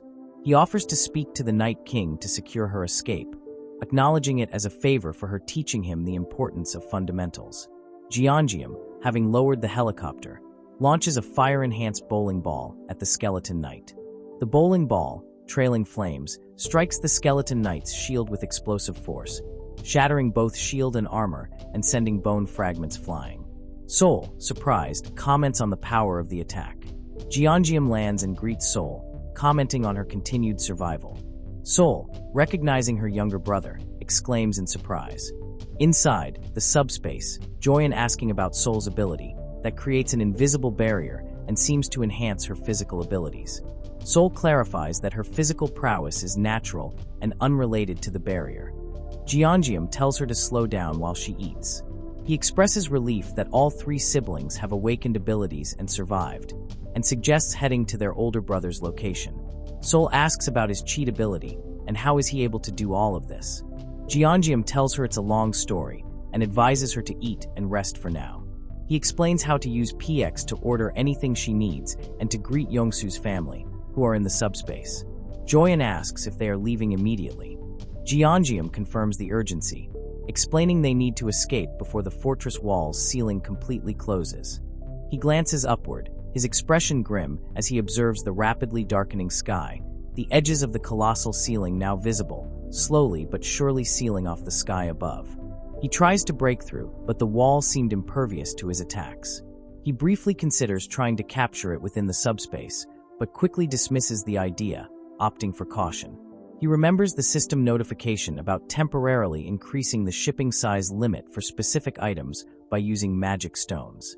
He's hesitant to expend more stones, aware that they will become increasingly difficult to obtain as he levels up and unsure if something as large as the castle will even fit.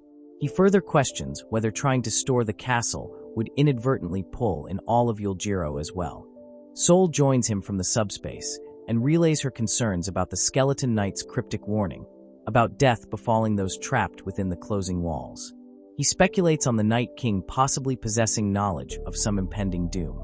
He realizes time is running out and they need to locate the Night King quickly. Yongsu assures him not to worry, confidently stating that they will find him within 5 minutes. Jeongeum grabs his seatbelts, his face full of worry, begs him to slow down. Meanwhile, Lancelot rushes through the darkened corridors of the castle. He arrives before the Night King, his voice strained as he reports the death of another knight, Lionel, who perished without landing a single blow. Night King wonders if the magician is responsible. Lancelot confirms the mage's involvement, recalling Lionel's final words. He realizes the wizard's intention was to disrupt his harvest and declares they will wait no longer. He demands to know the intruder's location. Before he can issue the order to attack, Lancelot informs him that the intruders are already approaching the castle.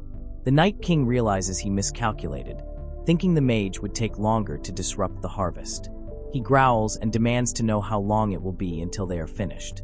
Lancelot assures him that it will be very soon. He glances at the approaching helicopter and notices Jeongeum's lifeless figure. Worried, he yells at Lancelot, "An undead? Didn't you say it was a mage?" He then states that, whoever it is, they won't make it past the gate. Jeongeum, stepping into the castle with Sol, and Yongsu, stumbles slightly, still feeling the lingering effects of motion sickness. He swears he will never ride a helicopter again. He looks up, and his eyes widen in shock. Standing before him are Bat Monster. Before he can react, Sol punches the monster, sending him flaying into the castle hall. Jeongeum thanks his sister. Sol tells him to be on guard. She senses more danger. Stunned, Jeongeum stares at the figures emerging from the dissipating smoke. His initial confusion turns to alarm.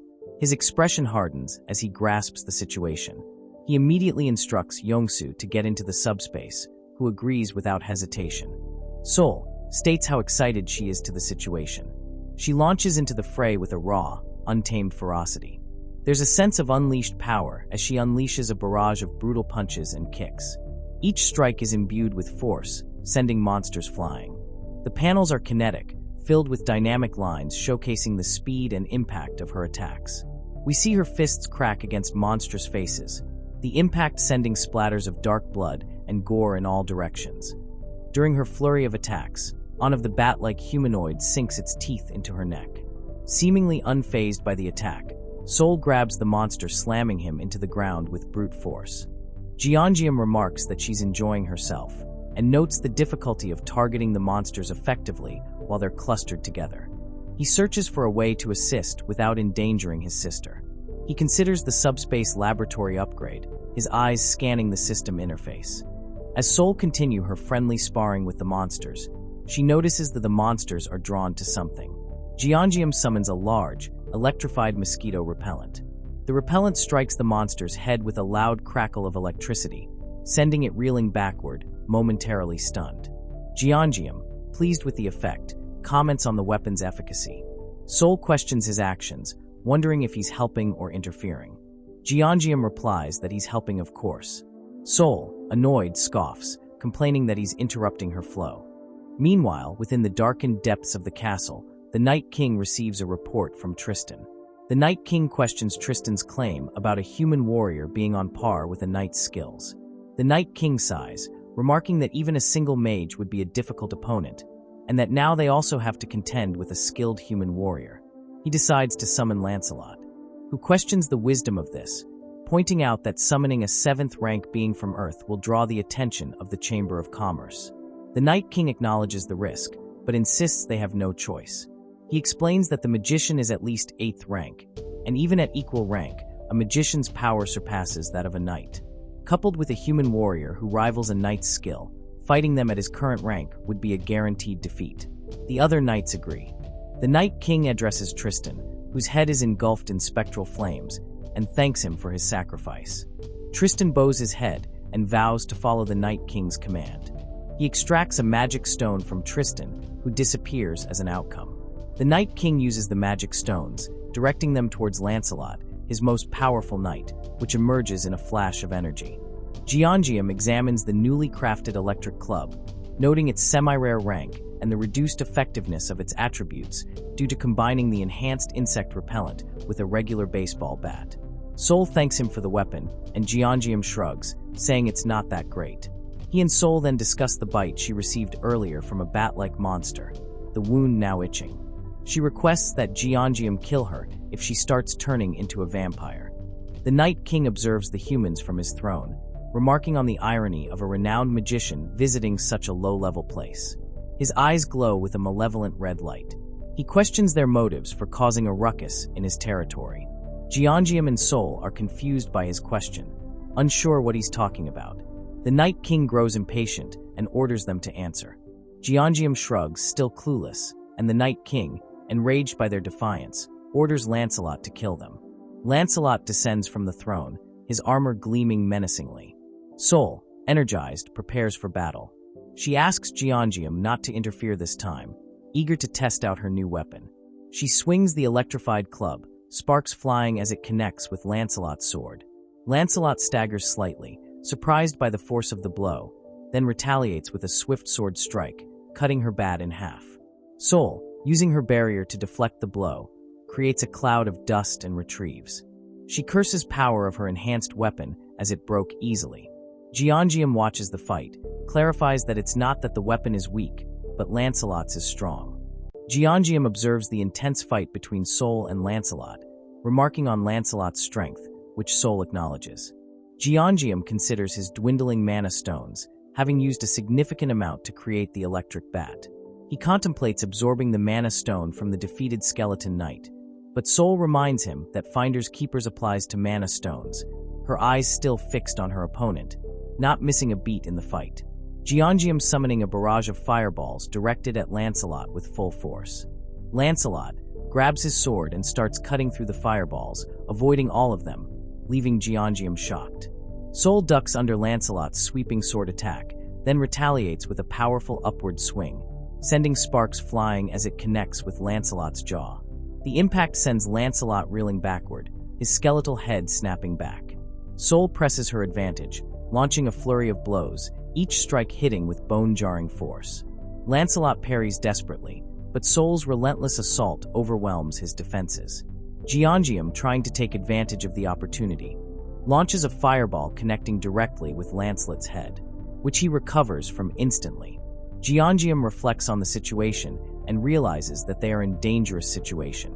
He then activates his item recall ability, bringing both into the subspace.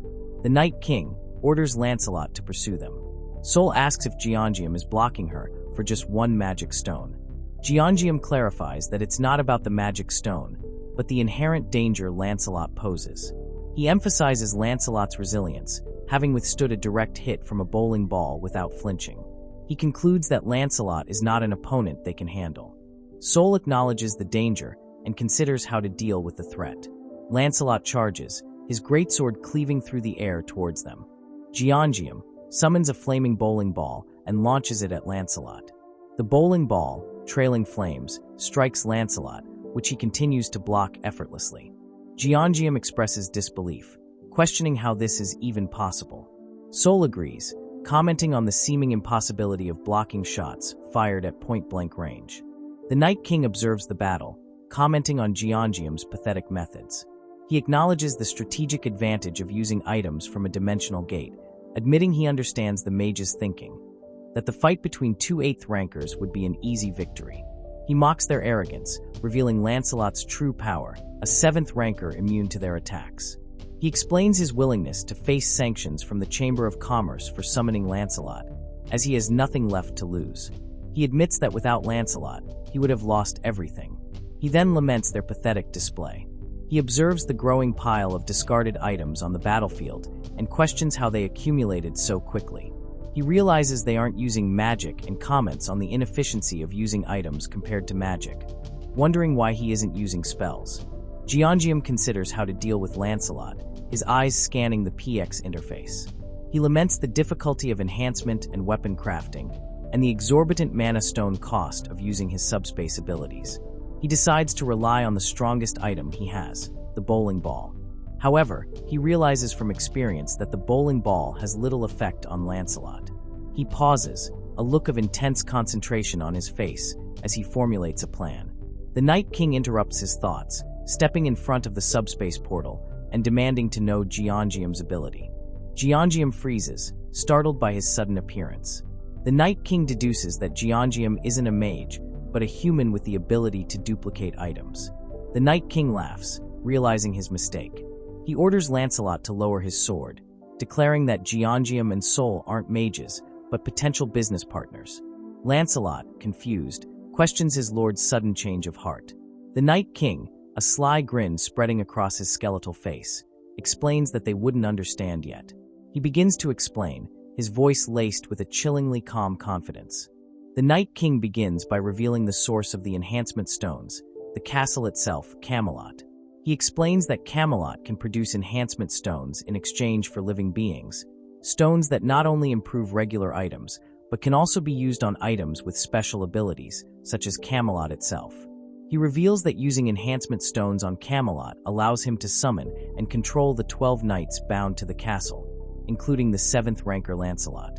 He proposes a partnership, suggesting they join forces and mass-produce enhancement stones using Giangium's duplication ability. He paints a picture of immense wealth and power, acknowledging the initial time investment required to gather enough living beings within the castle, but guaranteeing future ease and efficiency once the process is established. Jeongeum, listening intently, a calculating look in his eyes, thanks the Night King for his generous business proposal. Jeongeum turns to PX and instructs it to put Camelot into the subspace. The king, surprised, questions his intent. Jeongeum, ignoring his question, watches as the massive castle shrinks and vanishes into his subspace. He expresses amazement at how small it appears now, comparing it to a toy. Sol agrees, her eyes wide with wonder. The Night King, enraged, curses Jeongeum, calling him a lowly 9th-rank slave and lamenting the loss of his entire fortune. Dark energy erupts from his body, his skeletal form contorting in rage. Jeongeum, his expression cold and emotionless, asks the knight calling him Laszlo to kill the Night King. Laszlo draws his sword, his eyes burning with an ominous purple light. He bows his head and replies, "Yes, my lord." He strikes at the Night King.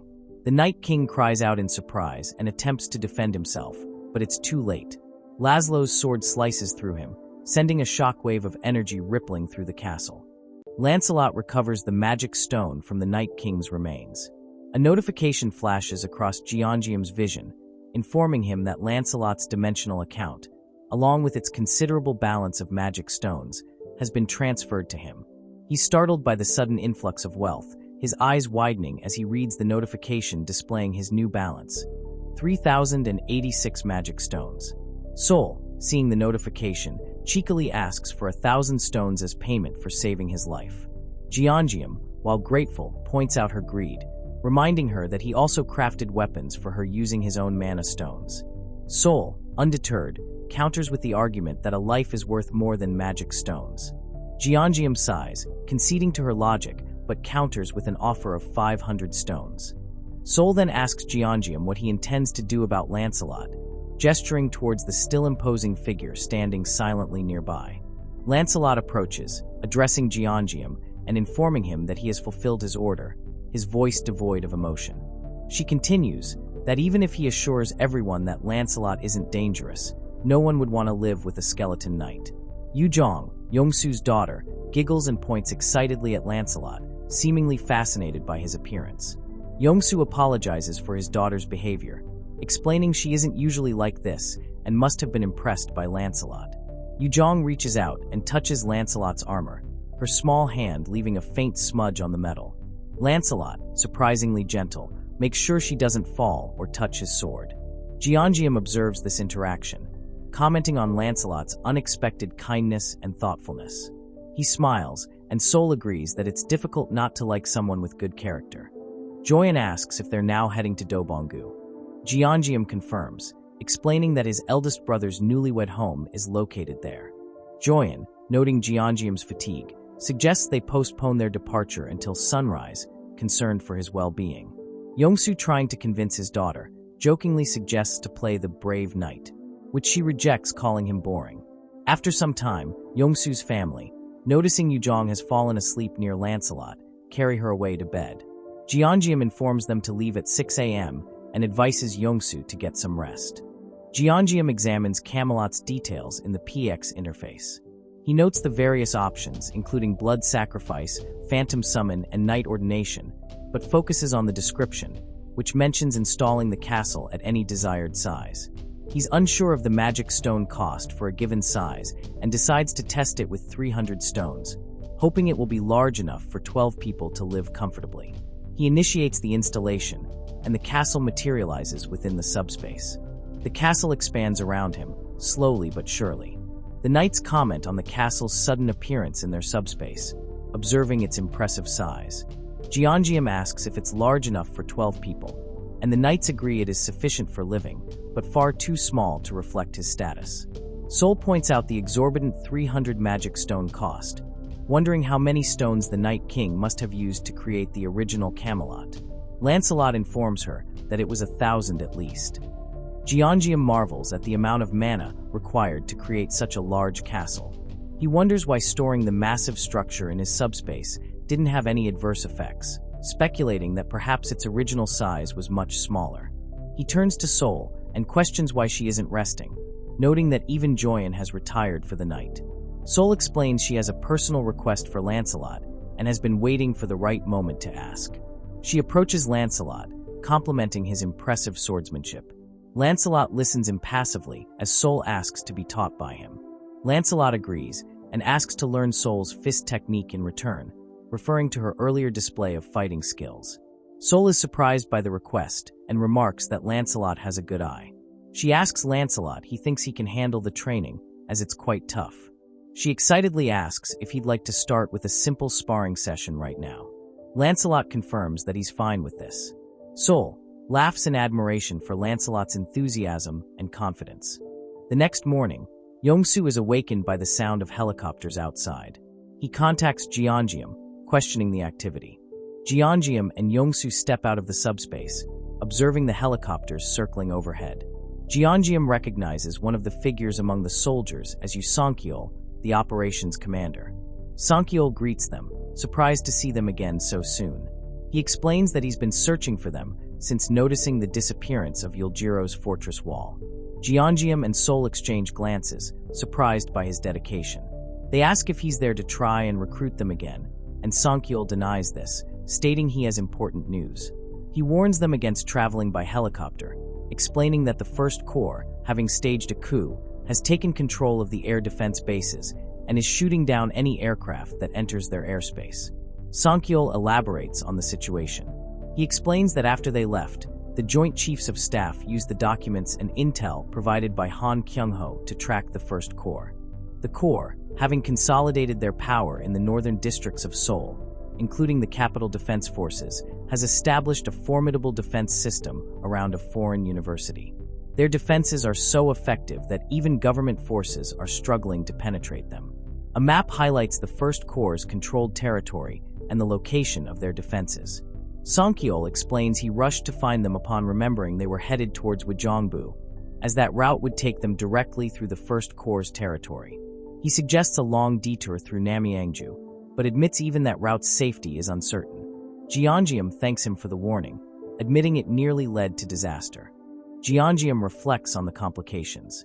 The detour would mean avoiding conflict with the rebels in Dobonggu, but his brother and his family live there. Confrontation seems unavoidable. Jeongeum turns to Lancelot, seeking his counsel. Sankyol asks Jeongeum if he dealt with the Night King. Jeongeum introduces him to Sankyol. He explains that Lancelot is one of them now, and that his presence will be a great help in dealing with the rebels. He proposes they strategize together on how to crush them. Sankyol agrees enthusiastically, his eyes gleaming with anticipation. The scene shifts, showing goblin rebels handling hostages. Lancelot is observing them in his wraith's form. We learn that this is due to a feature of Camelot, which allows the switching between knight and wraith forms at no additional cost. Jeongeum goes on to describe the advantages of wraiths. While unable to physically interact, they are also unaffected by physical interference, allowing them to move through solid objects and fly freely. He points out this makes wraiths ideal for reconnaissance missions. He also states the cost of summoning a wraith, 1 enhancement stone and 500 magic stones, though he notes this price is also the same as a normal knight summon.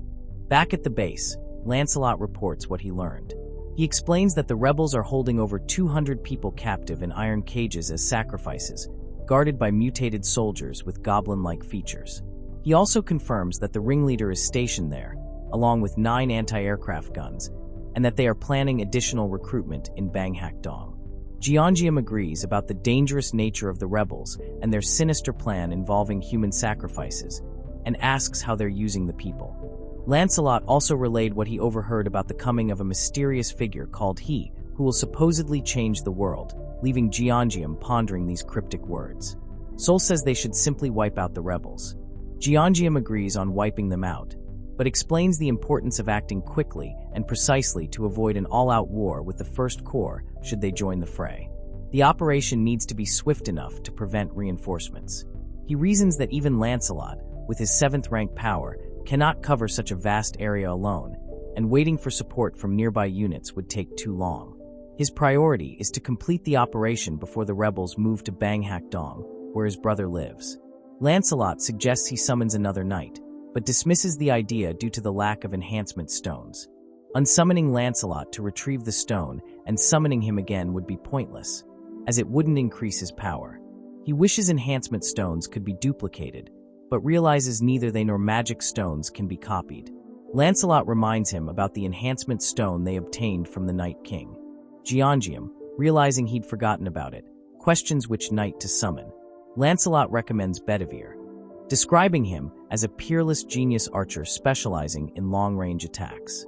Geongium expresses his excitement to meet him. Inside a cage, a girl in an orange sweater sits huddled amongst other injured and weakened people. A goblin approaches the cage and addresses her, noting that she seems to be in relatively good condition compared to the others. He offers to help her escape in exchange for a favor. The girl, startled, looks up with wide eyes, a mixture of fear and suspicion in his gaze. The goblin assures her it's not a trap. Before he could finish his deal, his head disconnects from his body. The girl is shocked as Lancelot appears in front of her, breaking the cage's locks and heading to the woods. The girl steps out hesitantly, her eyes darting nervously at him. The ensuing explosion rocks the base, sending debris and shockwaves in all directions. Soldiers scramble for cover as the ground trembles beneath their feet. One soldier, recognizing the flaming projectile, exclaims in surprise and questions what's happening. Lancelot explains Bedivere's backstory, recounting how the once peerless archer lost his arm due to a jealous commander and subsequently mastered slinging and javelin throwing. Despite his disability, he became one of Camelot's 12 knights. Bedivere stands tall and proud, his single arm holding his sling with practiced ease. Geongium questions Bedivere's ability to destroy the anti-aircraft guns from a distance with slingshots. Lancelot, confident in his fellow knight's abilities, assures Geongium that he and Bedivere are more than capable of handling the task. The scene shifts back to the rebel base where a soldier spots something falling from the sky, questioning what it is. He calls out to Major Park, who gets knocked out. Lancelot materializes before them, blocking their path. He warns them that this isn't a place just anyone can enter. Multiple notifications appear, displaying the mana stone rewards Geongium is receiving through his dimensional account. He's surprised by the rapid increase in his balance, questioning if it's normal. More notifications appear, the numbers steadily climbing. He concludes he must be doing something right. Yongsu approaches, commenting on the signal, indicating the successful destruction of the anti-aircraft guns and praising Lancelot and Bedivere's strategic prowess. The army commander is also stunned, questioning the need for special forces when they have such skilled knights. Bedivere is confused, remarking that he's in trouble. He destroyed everything and fired the signal, but he can't figure where Lancelot asked him to go next, and the instructions on the map aren't very helpful. Questioning the markings and wishing for a horse to scout ahead, he eventually decides to follow his gut. A mutated rebel soldier is being tortured by Lancelot, demanding information about their plans, the source of their knowledge, and the size of the First Corps. The captured soldier, terrified, reveals the source of their intel: Tonitiu. He explains that Tonitiu is an incredibly powerful being, far beyond their comprehension. He insists he doesn't know their plans. Suddenly, he bursts through the window, trying to run away. The other rebels react instantly, drawing their weapons and rushing to defend their leader. He shouts for them to bring him his bike. Lancelot pursues him relentlessly. The other rebels call for backup as they try to stop him. He comments on the soldiers calling themselves smart for adapting to the changing world by sacrificing themselves and turning into goblins. He then easily defeats them all. Yongsu tells Geongium that they will be landing. Geongium expresses concern, noting the danger, and tells him to get into the subspace. The helicopter descends rapidly, landing amidst the chaos. The rebels below look up in shock as Geongium steps out. The mutated brigade commander attacks his companion and devours a handful of bloody chunks, his body convulsing and mutating before he advances to become an 8th tier. Lancelot questions him, having gave up on his humanity to reach a higher tier, and if all the ones who have turned into goblins have done the same, to which he replied saying that is correct. Geongium, disgusted, comments on the brigade commander's actions. He asks Lancelot about his rank. Lancelot confirms he is 7th tier, but assures Geongium there's no need for him to intervene. Bedivere lands on the roof, comments on his decision to follow his gut having been the right call. He launches a fireball at the mutated commander. A notification appears, informing Geongium of a significant increase in his mana stone balance. Yusankiel approaches Geongium, thanking the Knights for their assistance in destroying key facilities, enabling a smoother cleanup operation and civilian rescue. He then inquires about the brigade commander. He realizes he's dead, his expression troubled. Jeongeum asks Lancelot about the rebels' plans. Lancelot apologizes, explaining he only managed to discover the name Tonuryu, a being completely unknown to them. Jeongeum suggests searching for documents in the building where the brigade commander was stationed. Lancelot points out the building and mentions the large volume of paperwork. Jeongeum tells PX to store all documents and maps from the building into his military category. Pax calculates the cost and stores the documents, but notes 2 incompatible items. Jeongeum examines the 2 excluded items, dimensional being registration forms, one neatly written and the other in poor condition. Lancelot informs him that the damaged form describes a shortcut method, likely the one used by the brigade commander to transform into a goblin. He questions the commander's choice to use the shortcut despite having access to the proper method, which requires mana stones and a dimensional account. Realizing such conditions are almost impossible to meet at this stage of Earth's dimensional exploration. Lancelot explains how Jeongeum obtained his dimensional account by defeating the 8th tier Night King. He adds that the official registration form adjusts to each dimension, meaning if it's readable in normal language, it's the official form. He suggests Jeongeum register now, since he meets the requirements, assuring him it will prevent any goblin transformations. Jeongeum proceeds with the registration, using 1,000 mana stones, and surprised by the ease and speed of the process. A notification confirms the registration is complete. A soldier approaches, struggling to carry something heavy, as he apologizes for his lateness. From above, Bedivere spots his arrival, remarking on his ride, questioning if it's a horse. Jeongeum receives a large stack of documents collected by PX, approximately 40,728 pages, related to the military. Concerned about their family's safety, they decide against reviewing the documents together. They entrust Operations Chief Yusankyul with the task of examining them and set out to locate their loved ones, agreeing to reconvene later. Jeongeum explains their decision to travel in civilian clothes to avoid being mistaken for government forces. He opts to drive, judging it too dangerous for Yongsu. This also limits their movement options, as only he and the 2 skeleton knights, Lancelot and Bedivere, can operate outside the subspace. However, they encounter a problem. The subspace contains only military vehicles. He wonders what to do. He shrugs, suggesting they search for a vehicle along the way, but use electric bicycles for now. As they walk outside, Bedivere awaits them in his newly acquired motorcycle. Jeongeum is surprised and asks where he got it. Bedivere explains that it's from one of the goblins, pointing towards his dead body. He adds that it belonged to the red-haired goblin, and that he took it because it looked fun. Jeongeum, realizing the motorcycle's origin, quickly stores it in his subspace using 22 mana stones. 2 rebels, standing guard, spot the approaching motorcycle. They comment on its unusual appearance, noting they haven't seen anything like it before in the area. As the motorcycle draws closer, they realize the rider is a skeleton and exclaim in surprise. Before they can react, Bedivere eliminates one of them. Lancelot appears, delivering a swift cut to the other rebel. Another rebel nearby also notices the motorcycles, questioning what's happening. They arrive at his brother's apartment building, his face is etched with concern. The apartment, marked with the number 1405, appears eerily silent. He calls out to his brother, pounding on the door, his voice tinged with worry. His only reply is silence, and the stillness of the apartment fills them with apprehension. They try to break down the door to enter. Jeongeum breaks down the door and walks inside, followed closely by Lancelot. The apartment is empty, but they can see it has not been damaged. His eyes scan the room, taking in every detail. It's clear the residents had evacuated rather than face an attack. Jeongeum notices a note left on a nearby table, placed under a paperweight. Jeongeum reads it carefully, the news both relieving and concerning. His brother and sister-in-law have decided to travel to Wajongbu, noting the unreliability of the phone network. They also express concern about the soldiers kidnapping people. He emphasizes their determination to survive, and expresses the hope that all 3 of them remain safe. Jeongeum is relieved to learn of their plan to evacuate to Wajongbu.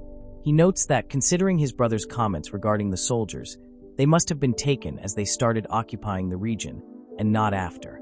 Jeongeum asks Bedivere to read the note to the family inside the subspace.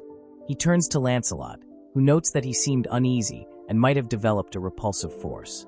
Lancelot acknowledges Jeongeum's concerns and insists that he will be fine.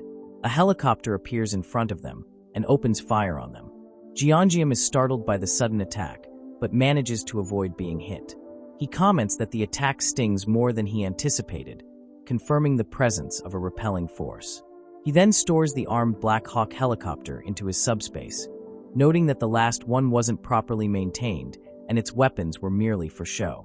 A notification confirms the storage and mana cost, leaving him with 2,447 mana stones. The rebels are shocked that Jeongeum is unharmed by the machine gun fire and realize he must be 8th tier. Jeongeum, sensing the urgency, tells Lancelot they can't waste any more time. He hopes that his family is safe. Meanwhile, 2 rebel soldiers discuss the High Priest's promise to distribute sacrifices based on the number each of them brought in. One complains about the dwindling supply of sacrifices despite their efforts. The other questions his inability to secure even a single sacrifice, forcing him to intervene personally.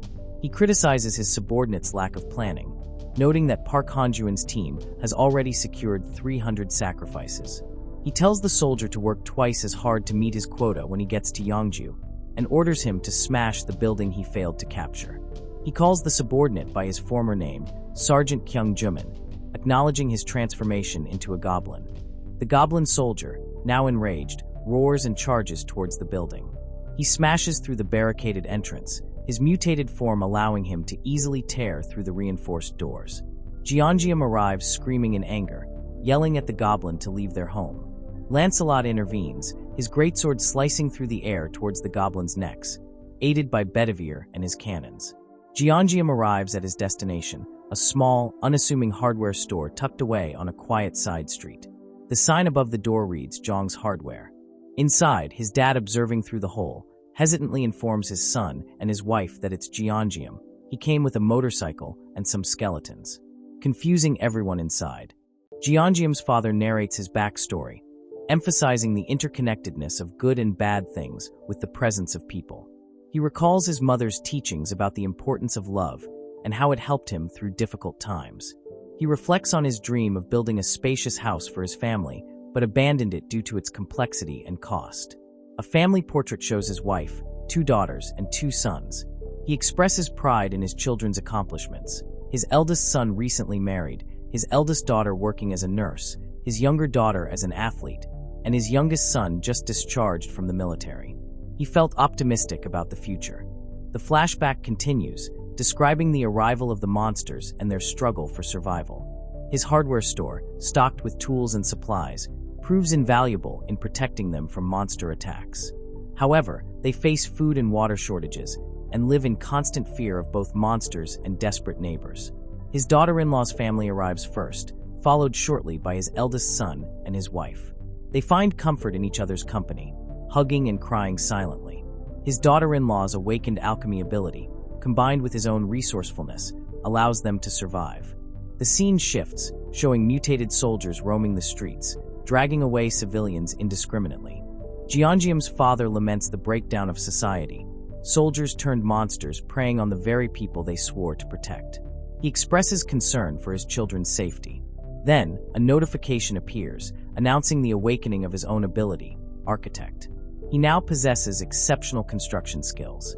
He expresses gratitude for this unexpected manifestation of his long-abandoned dream. He begins reinforcing their hardware store, transforming it into a fortified shelter. His daughter-in-law's alchemy skills provide them with essential supplies, allowing them to sustain themselves within the confines of their makeshift fortress. The flashback nears its end. Jeongeum's father describes the escalating threat outside, soldiers now accompanied by a powerful monster, seemingly determined to destroy their shelter. He's prepared for this, having constructed a hidden escape route. He instructs his youngest son, Songjiam, to lead the others through the passage. Jeongeum's father assures his wife it's an emergency exit designed for such situations, and he isn't sure if the road's end is safe, but better than waiting to die. He promises to follow after ensuring everyone's escape. He urges his family to start moving, as the rebels begin to break into the hardware store. He declares his intention to hold them off, buying time for his family's escape.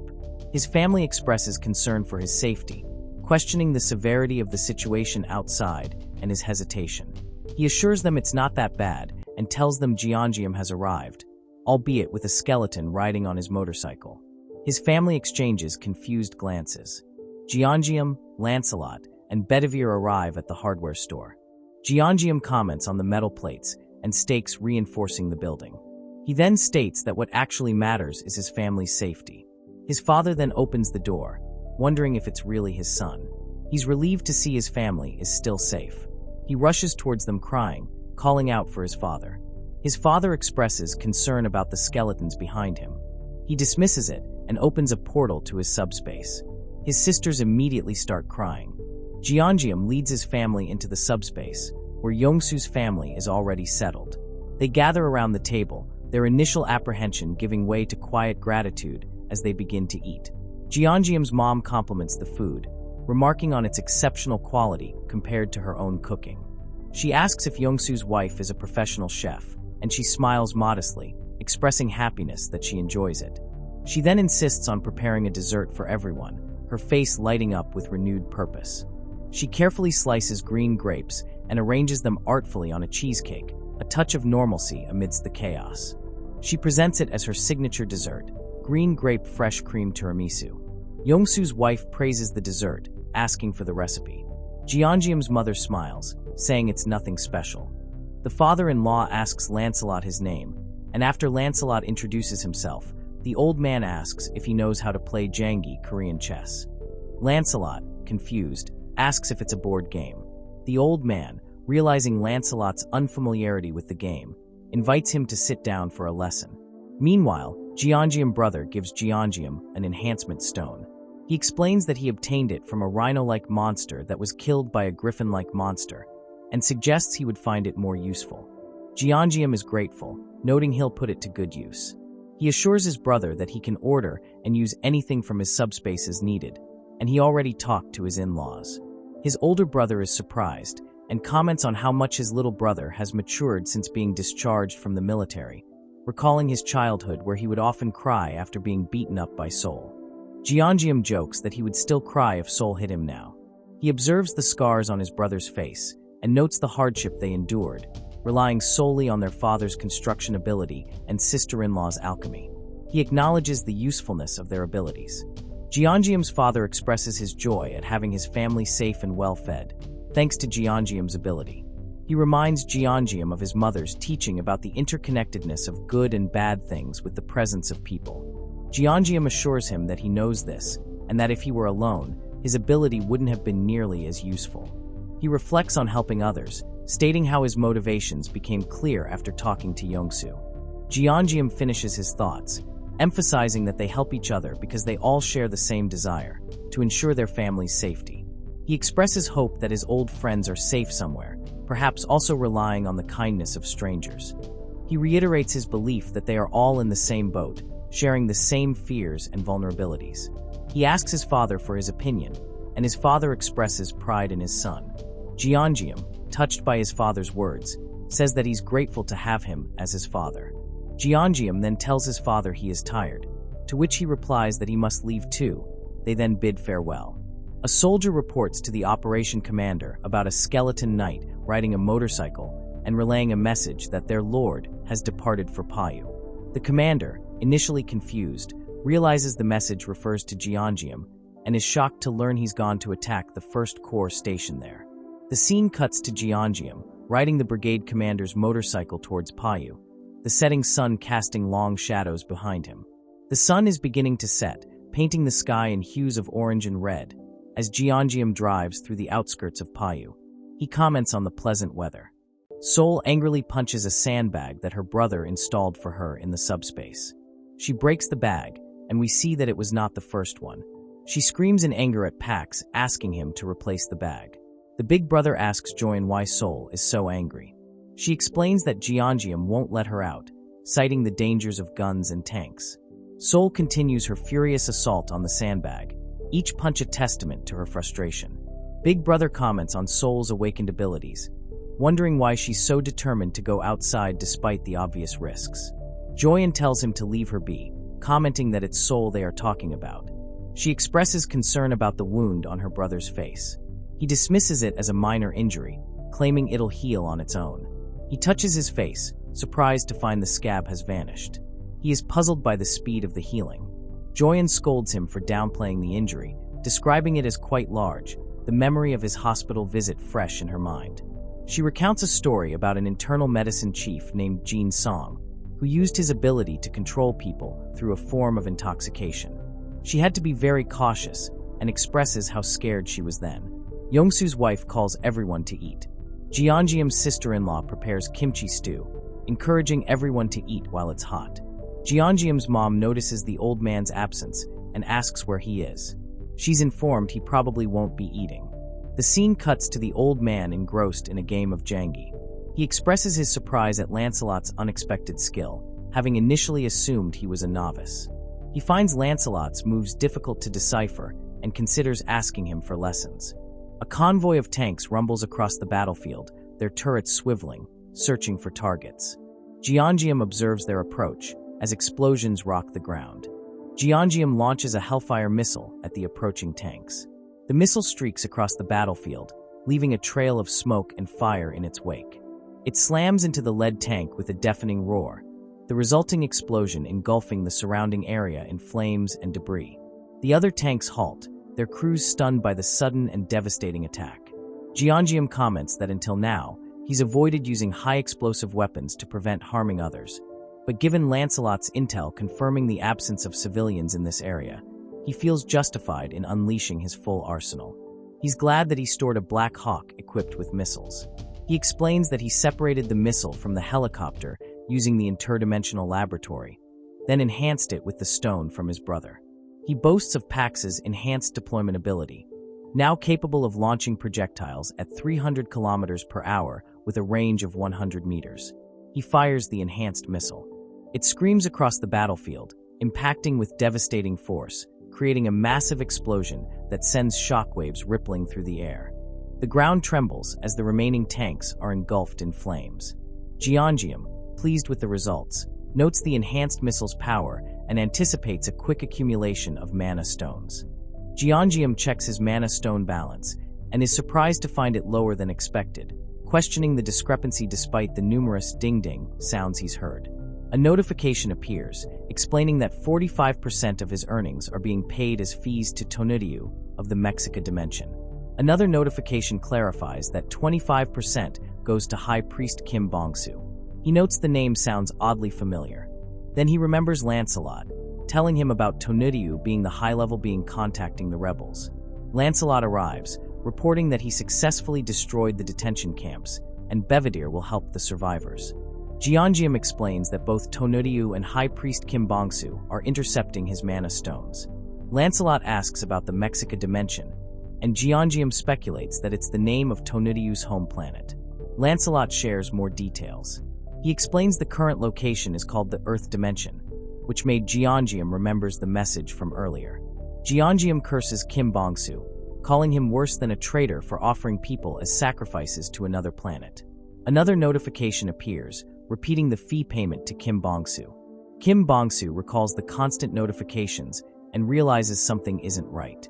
He questions the rapid accumulation of mana stones in his dimensional account, along with the massive explosions. He questions the source of Jeongeum's powerful weapons, noting the absence of any helicopters, fighters, or even the sound of projectiles being fired. He's also puzzled by the lack of reports from his scouts, wondering where they are and what they're doing. He gets hit with a missile hitting him directly in his chest. Jeongeum confronts the mutated, goblin-like figure within the First Corps' headquarters. He identifies the figure as High Priest Kim Bongsu, formerly the Corps commander, and expresses his exhaustion from climbing the stairs.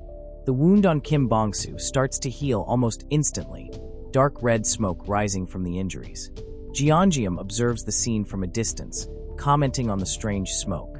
Lancelot realizes it's connected to the similar smoke he saw rising from the detention camps. He notes the same dark red smoke gathering in the sky above.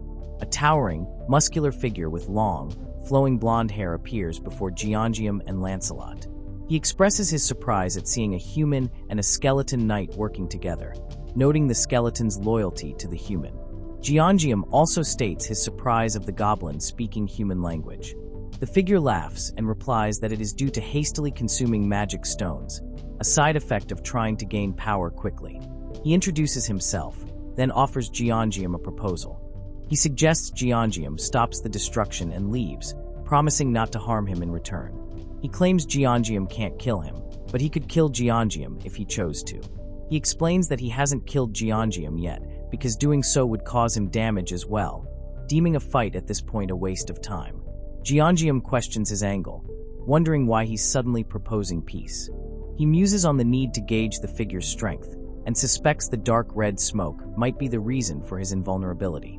He wonders what the smoke is, if it's related to the human sacrifices, recalling Lancelot's mention of seeing it at the detention camps.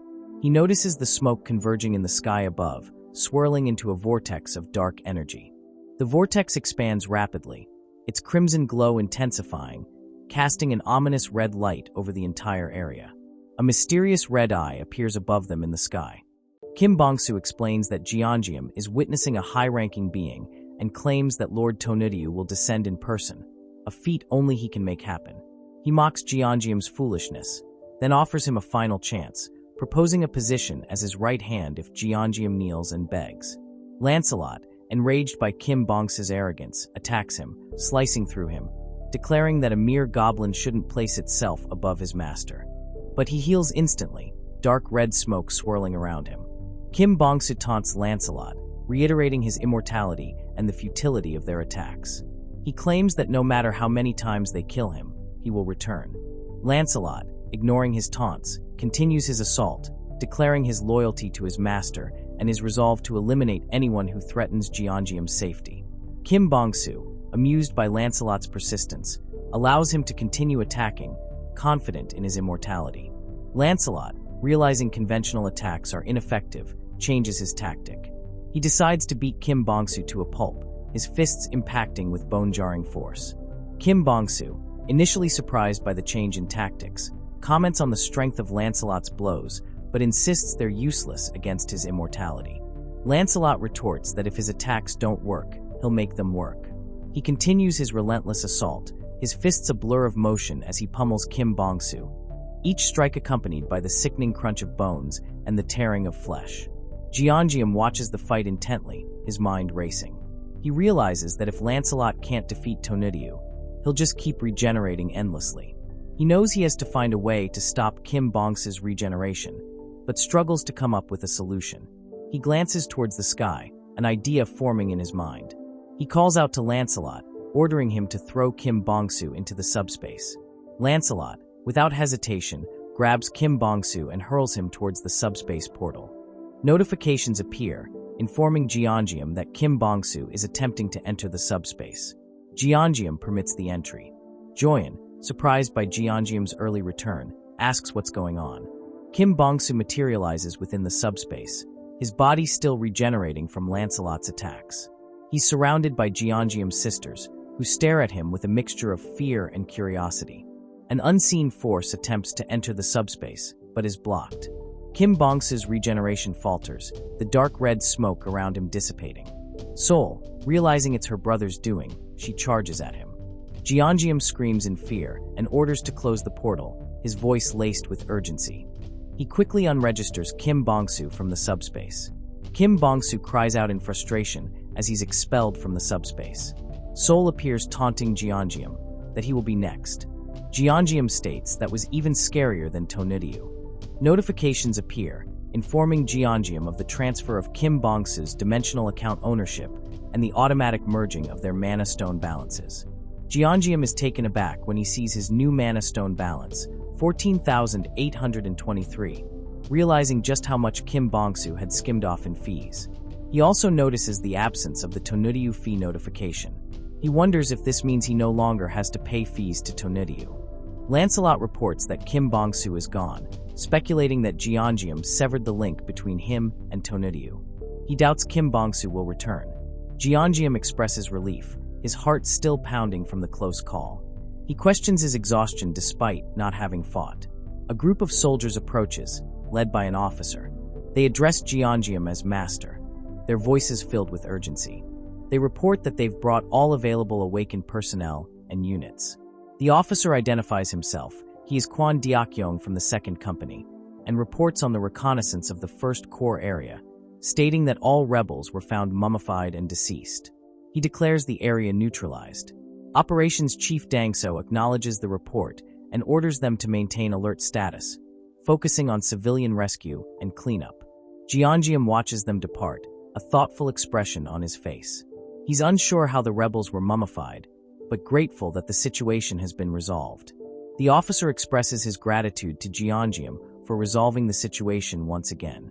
The commander apologizes to Jeongeum for their earlier request that he joins the military, admitting their foolishness in underestimating his abilities and offering meaningless benefits. He acknowledges their incompetence in only considering the military's perspective, having now realized the true extent of Jeongeum's power and influence. He asks for Jeongeum's help once again, acknowledging the shamelessness of his request, but emphasizing the dire situation faced by many people who've lost loved ones, are injured, or are anxious about not having awakened abilities. He stresses the government and military's incompetence worsen the situation, making Jeongeum's help all the more crucial. He clarifies that it's not a deal, but a plea for assistance, acknowledging Jeongeum's autonomy in deciding whether to help or not. Jeongeum agrees to help, stating up front that he has no intention of joining the military and will help on his own terms. The commander readily accepts his conditions and thanks him. They shake hands. The commander assures Jeongeum that the military will provide him with any support he needs, going so far as to bestow upon him the honorary rank of colonel. He orders all military personnel to show Jeongeum proper respect and cooperate fully. The commander relays the message over the field network and instructs all liaisons to disseminate the information, adding that no response is necessary. Jeongeum, taken aback by the unexpected honor, questions the need for such a grand gesture. He's overwhelmed by the formality and the sudden shift in their attitude. He tells the soldiers he isn't a soldier and not to salute him, giving them permission to ignore the honorary title if it makes them uncomfortable. He dismisses the soldiers, then turns to Lancelot, thanking him for his hard work. He's exhausted and suggests they go rest. Lancelot agrees and thanks Jeongeum for his own efforts. Jeongeum suddenly remembers Bedivere and wonders about his whereabouts. Jeongeum tries to use his item retrieval function, but it fails. A message explains that the function only works within a certain distance. Jeongeum realizes this limitation and decides they'll have to go retrieve Bedivere themselves. Lancelot offers to go alone, but Jeongeum decides to go with him, suggesting they can level up PX along the way. He uses 10,000 mana stones to increase the subspace level. A notification confirms the upgrade is in progress, with remaining mana stones at 4,823. Meanwhile, Bedivere continues his search, turning page after page, until he finds what he's looking for, another dimensional being registration form. He picks up the document, pleased with his discovery. He questions why are there so many here, as it's now the 3rd form he has found.